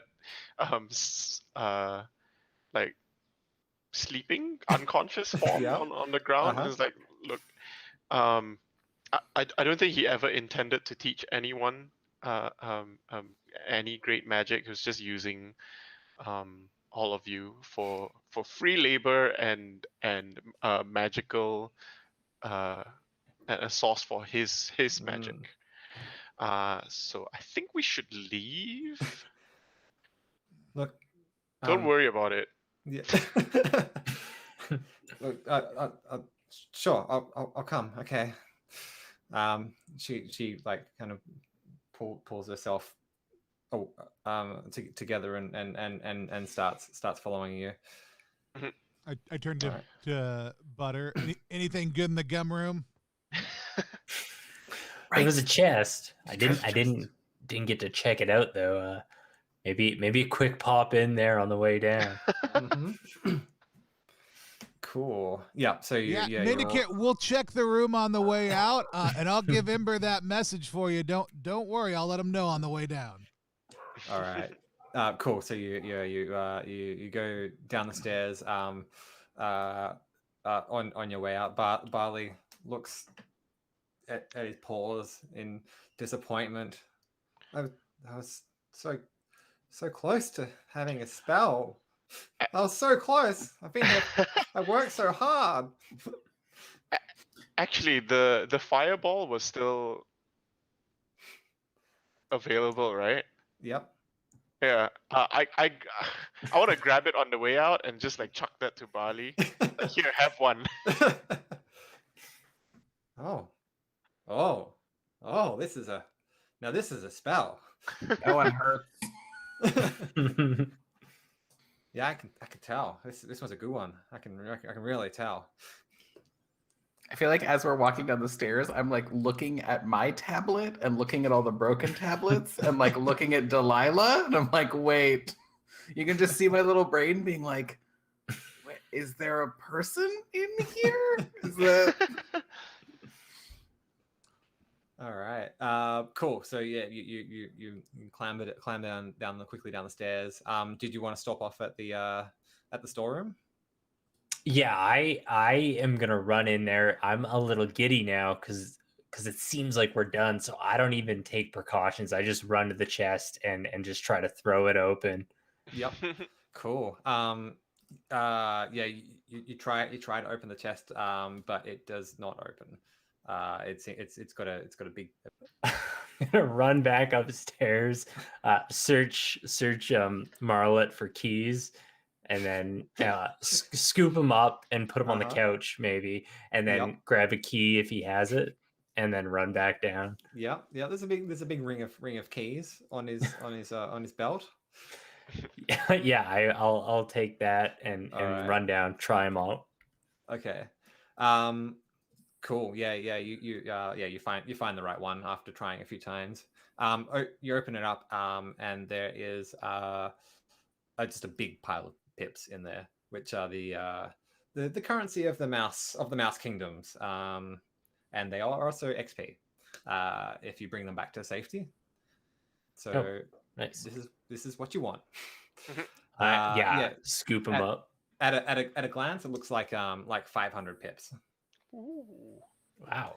Yeah, I guess I can't scoop that up. Can I just take the chest then? You can take the chest. Yeah. Cool. Yep. Cool. So many Yeah. So you drag the chest back up the ladder. And then I'll come out the door and just say, they got to get this chest repaired. We're gonna have to take it back to the workshop. This is a 2-nighter. So. All right. Gemsley and Emerald are looking up at you all. You lot have made a big mess. This is not good. What they look at the shards of all the spells at the bottom of the stairs. We worked so hard on making those spells, and now they're all just smashed up. What are you going to do about this? Well, here's the deal. I'm gonna about to say something a little dark. Is everybody okay with that? Go for it. All right, cool. And if not, you can check in the moment because I haven't said the thing yet. I'm gonna pick up. You know how he hadn't told you the secret yet on how to actually make the runes on the stone.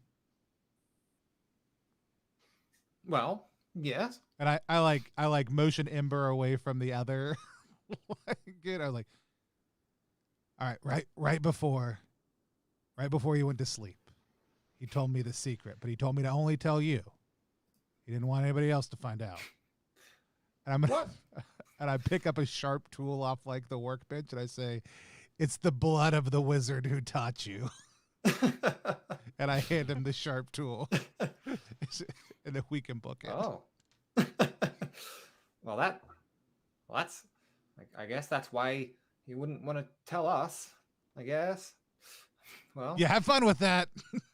You're the Marlet now.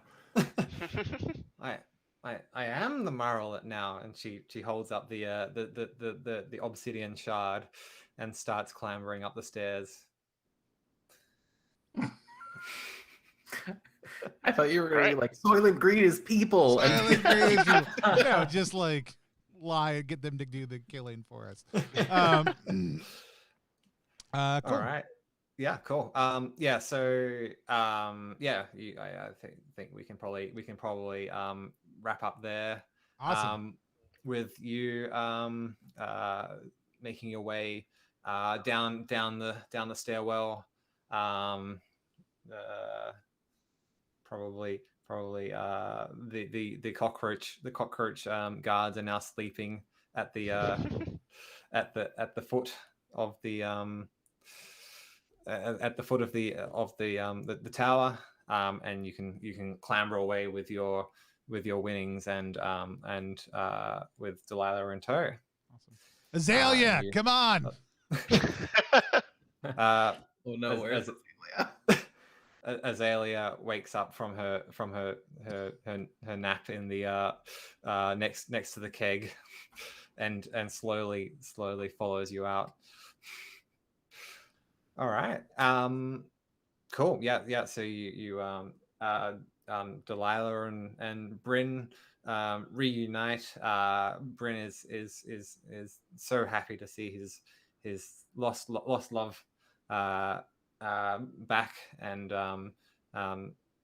so happy to see that she still remembers how to spell her name.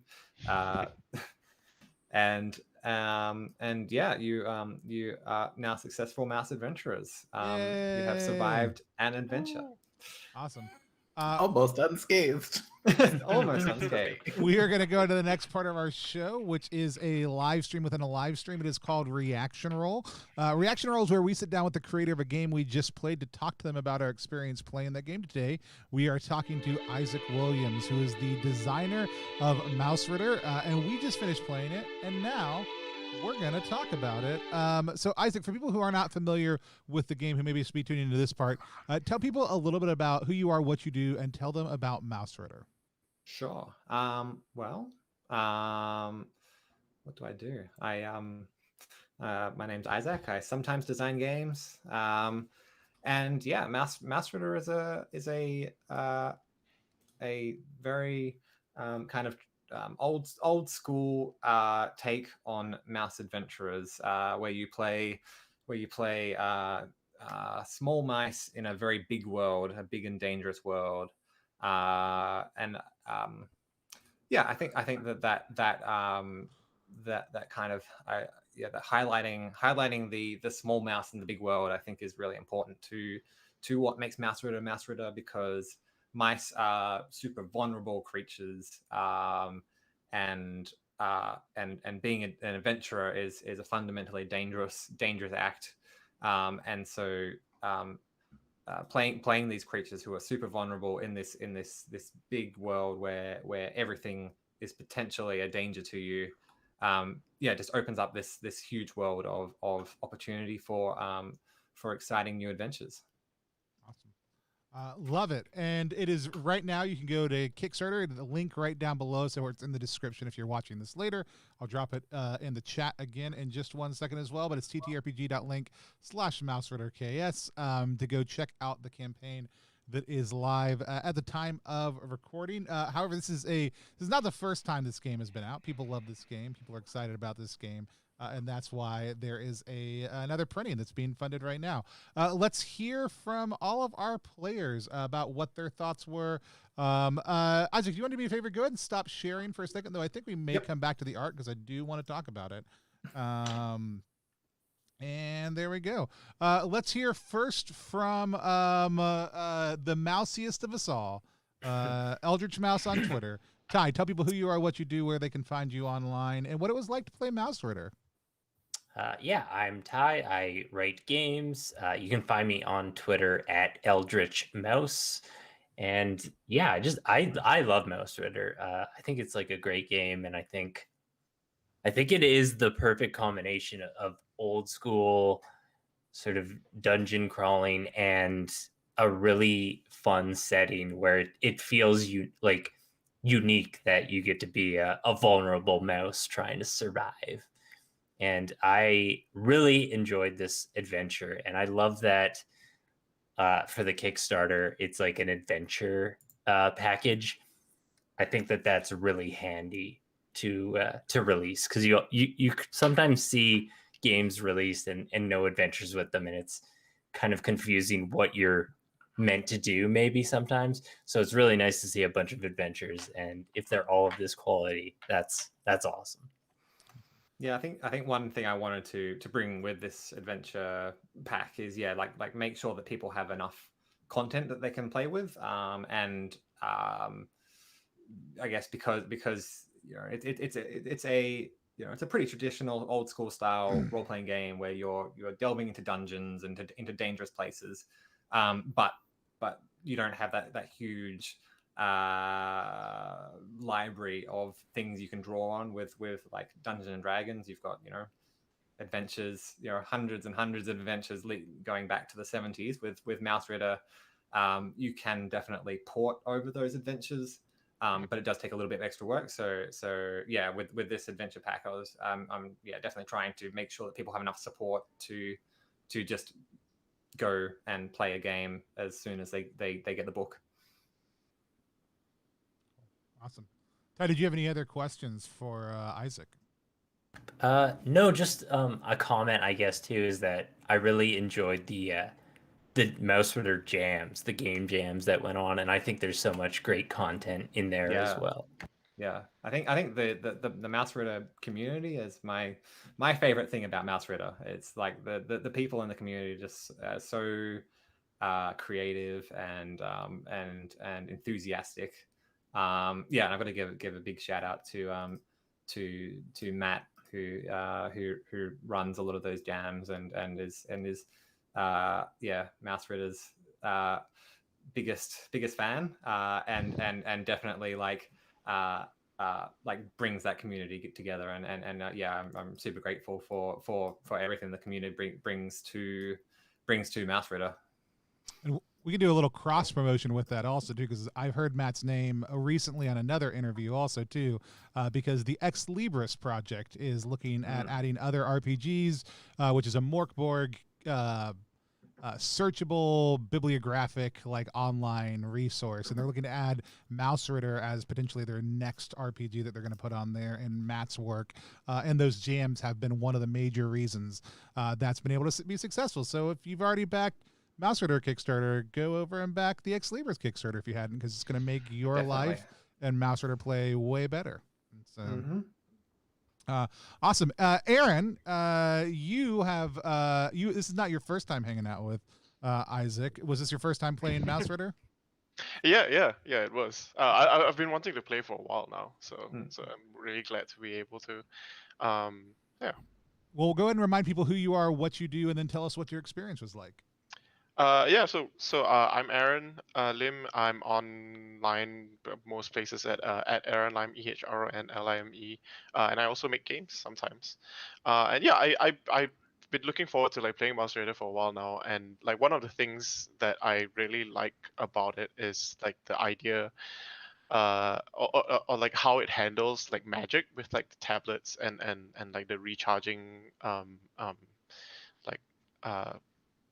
the way magic recharges and stuff like that. I really love that like system that you have, and I'm really glad that the adventure we played today had magic be such a big part of it, because I think that highlights like really unique things about like the setting, not just about like, you know, like, oh, the wizard's tower is a big suit of armor, right? Like that is a very cool setting to like have, like that really sells Mausritter's unique setting, and as well as like the way magic works in Mausritter.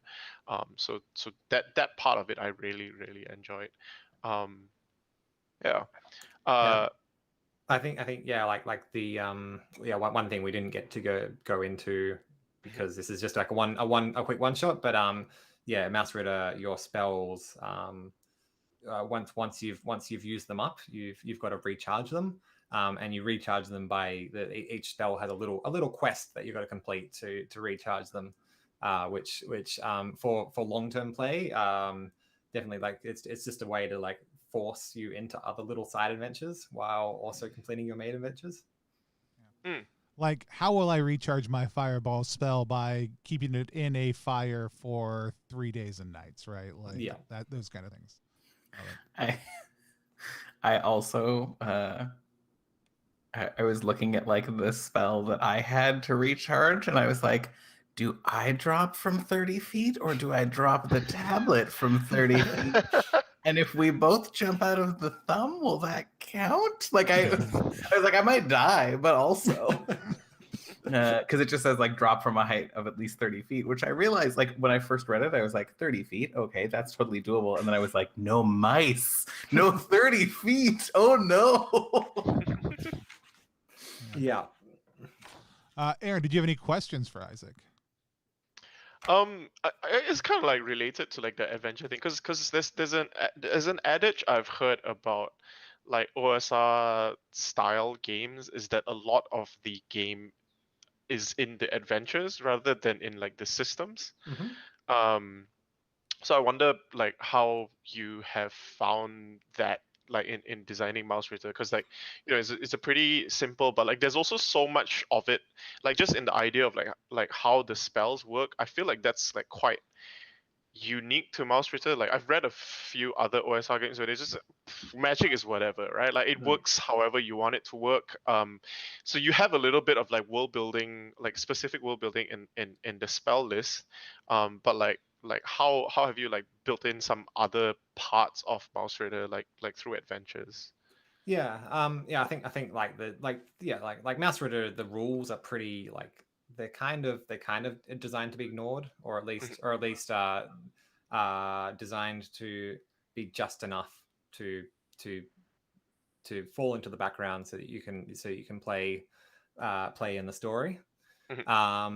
And yeah, I think like the setting is what makes Mausritter, and I think that like one thing I really try and emphasize when thinking about an adventure for Mausritter is just thinking about that small mice dangerous world thing, which I always come back to as like one of the key points of Mausritter. trying to always emphasize the smallness of the characters, I think, is really important. And then also trying to emphasize to like utilize real world settings, or like recontextualize things that you might, like a drain, or under some bushes, or behind the kitchen stove. Like for a mouse, like any of those could be an adventure site. And I think it's really fun to be able to recontextualize those things.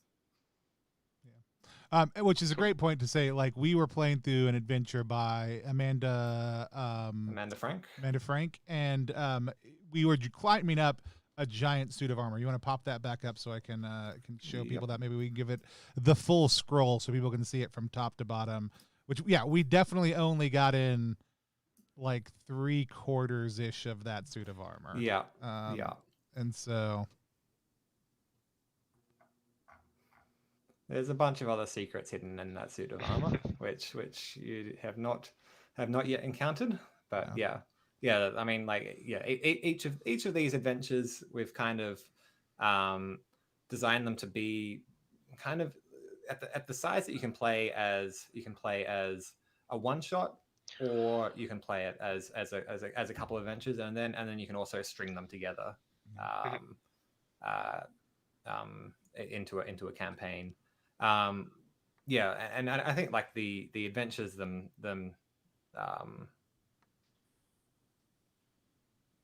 forgot what I was gonna say. The adventures are pretty they're pretty malleable, because Mausritter is we kind of design. I kind of like to think of adventures as adventure sites rather than adventures. So they're a place for you to explore, with like a bunch of puzzles to interact with, and plot lines to interact with, and you can kind of pick and choose which ones of those you find interesting. I love in this image right now that we're looking at the ominous reality of that bat at the top, which I feel like we didn't even touch. But obviously it probably matters. It's absolutely beautiful. I love Amanda's work. And I was super excited to see her name on the list of contributors. So that's why I wanted to give it a shout out. If you want to stop sharing again, we'll go kick it over to Max. Max, if you want to tell people who you are, what you do, where they can find you online, and what it was like to play Mausritter. Yeah, I'm Max. I make games of a variety of different types, and also weird art stuff sometimes. I'm online, Maxwell Lander, misspelled. You'll find me, whatever. It's just getting shorter and curter and worse every time I do it now. That was a hoot. As I keep saying, as I've said this a couple times on +1 stuff, but like, I'm relatively new to the old school style of play, and quite smitten with it. But I'm also noticing kind of the same thing that everybody's saying. Like, I'm noticing the way that like whatever flavor you're putting on it is the thing that really differentiates it, right? Like, it is just, they're kind of all the same styles of plays and very similar rule systems. And then it's like, what is your cool little niche flavor packet that you're throwing on? And this one is, I mean, I am of an age where I was obsessed with Redwall as a kid. There was no, right? Like, there's not.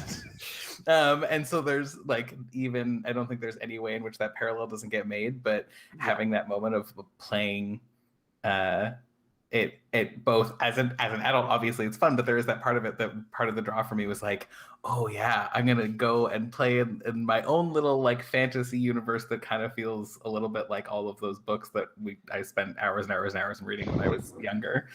And I do like, I really enjoy the whimsy of it, because I feel like a lot of, I mean, this isn't news to anybody, but like the vast majority of anything that is towards dungeon or old school is very like grim and dark. If it's not literally grim dark, it's very grim dark adjacent.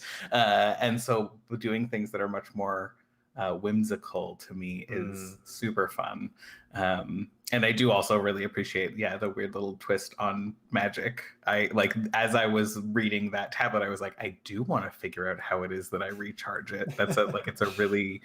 It's a very compelling prompt to be like, how do I get this power back? Otherwise, I'm just going to be carrying around this slab for a while, I guess.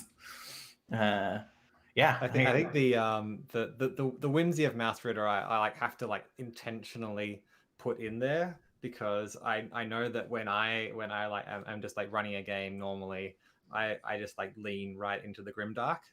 That's like my default GM state. And so which I don't, it's just kind of where my brain goes into the muck. And so like putting that like keeping on inserting those moments of levity and the moments of whimsy help, I think, just like cut that and keep it a bit more balanced. Yeah, as somebody who likes to make things, sometimes it also is really interesting to think about what you're saying about like real world scenarios, and that becoming the fodder for making adventures. To me is very like, that's very compelling. As a cat person myself, I'm like, what can I do with cats that are but also I used to have, and when I lived in a worse apartment than I currently do, I used to have a mouse that lived in my literal stove. So I'd make my coffee in the morning and part of the stove was broken and I don't know how it survived, but I'd make my coffee and it would always pop up in between my, like in the actual burner. And I was like, you're gonna die, and then I'm gonna have to fish your body out of my stove, and this is gonna be horrific for everybody. Can you just go Mass adventure?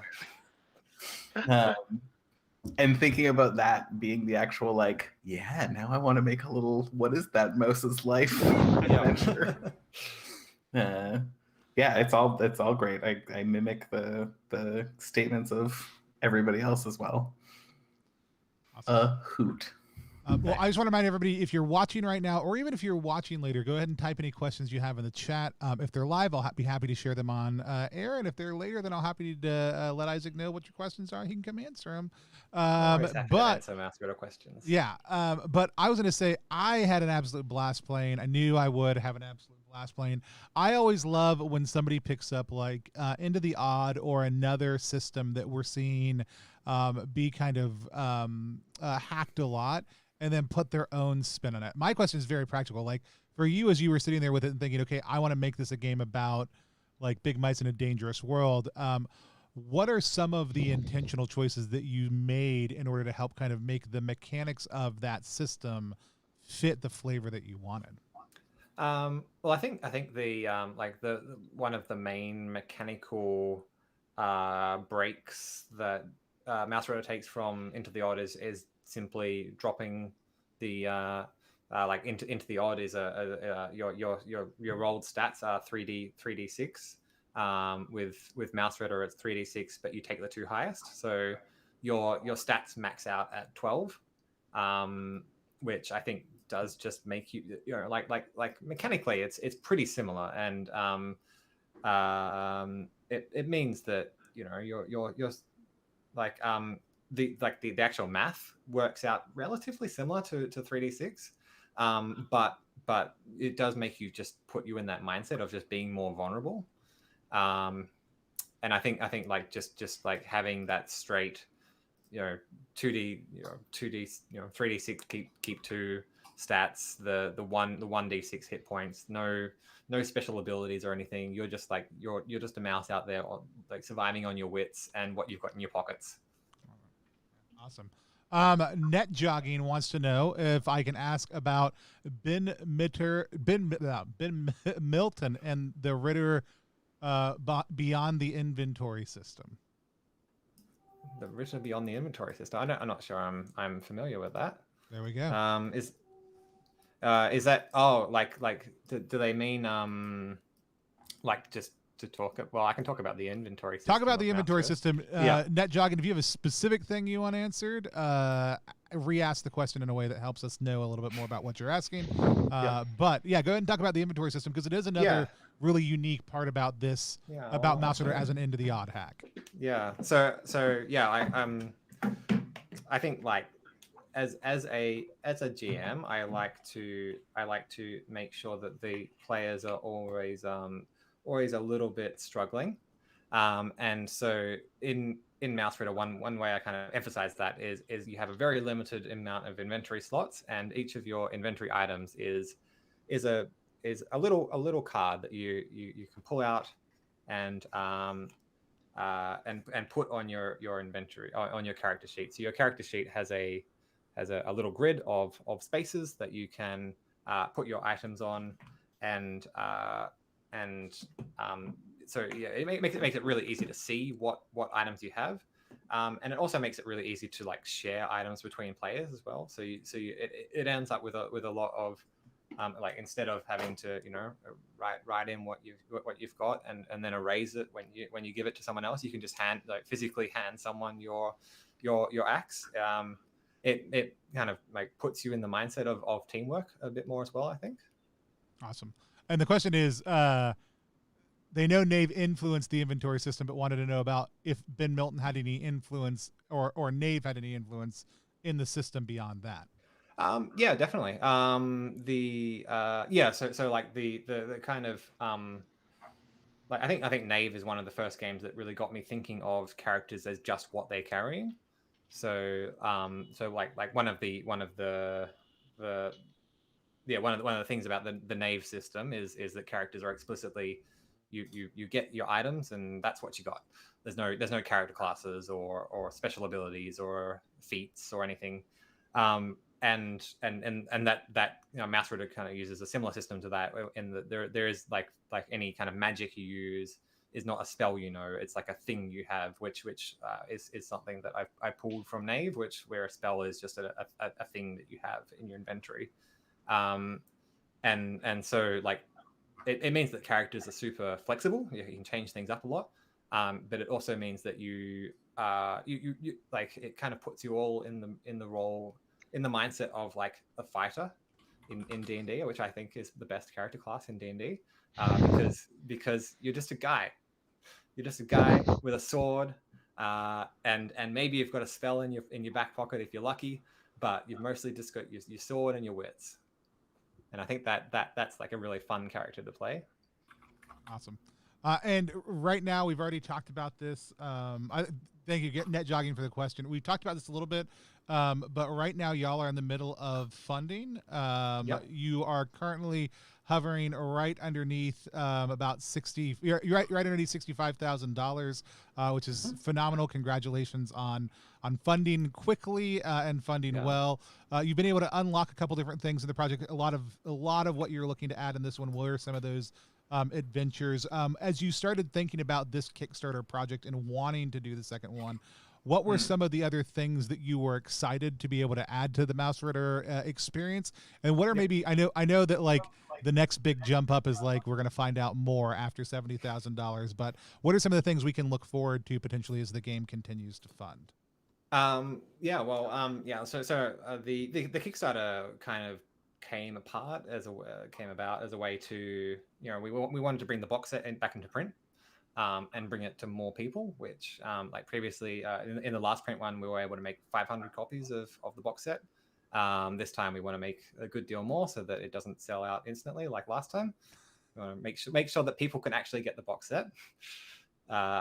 And then also bring the adventure collection is the thing that I've been spending the most time for the last 6 or 8 months is working with all the awesome authors and artists on creating a bunch of Mausritter adventures, which that's the thing I'm really excited about for this Kickstarter, is being able to like work with all these people that I'm just like a fan of, and get to work with them and create some really fun little adventures.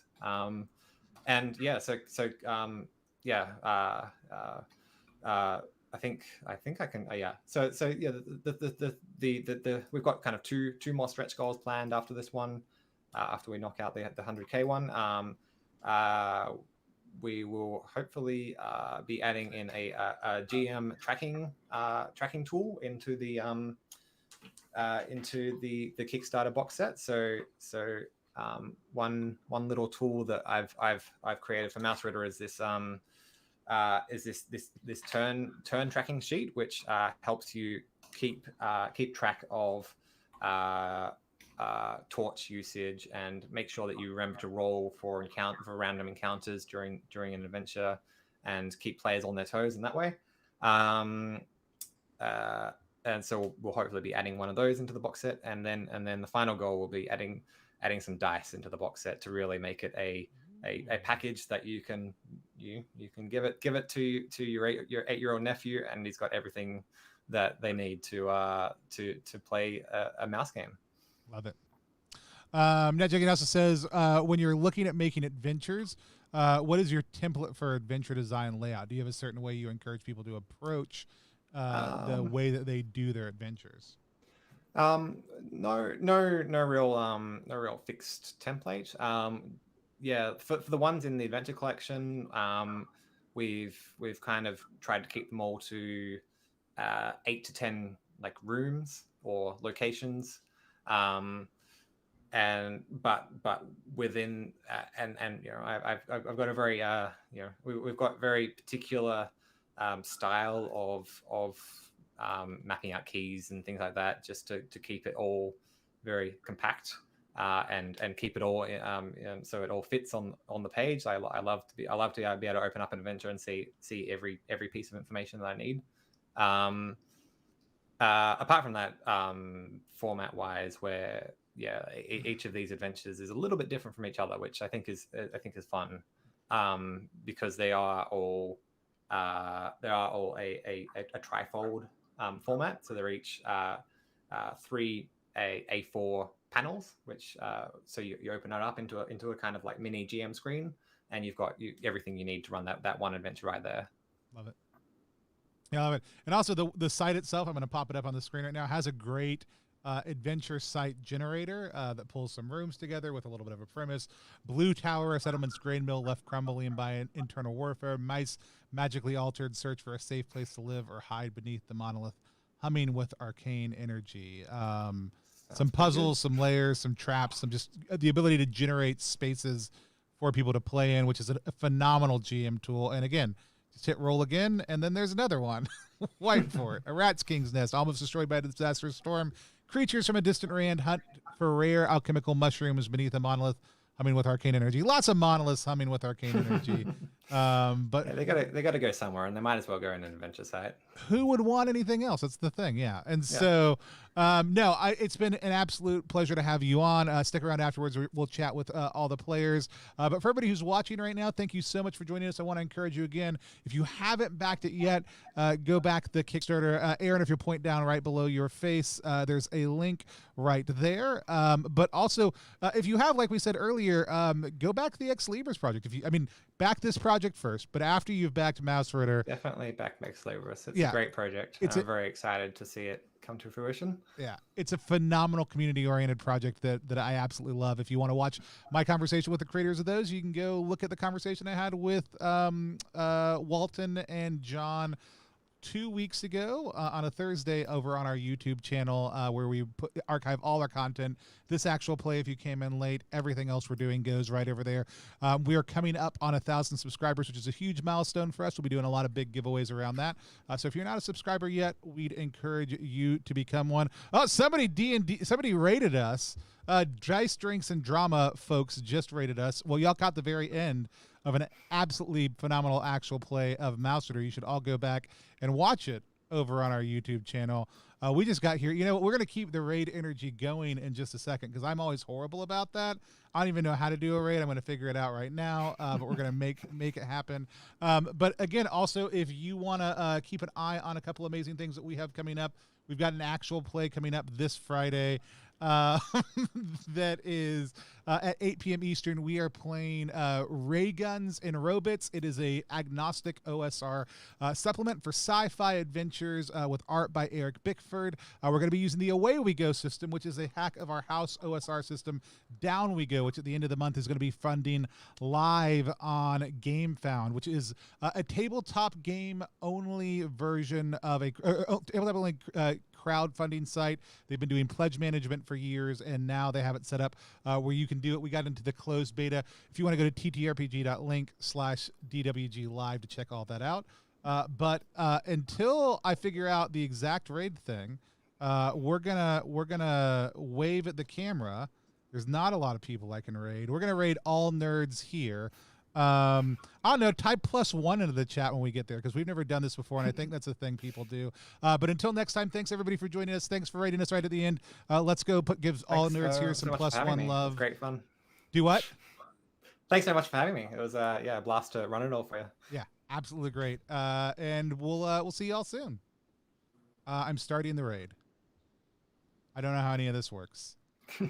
We're ready to raid all nerds here in 5, 4, 3, 2, 1. Raid now. I hit the button. Maybe it happened. I don't know how any of it works.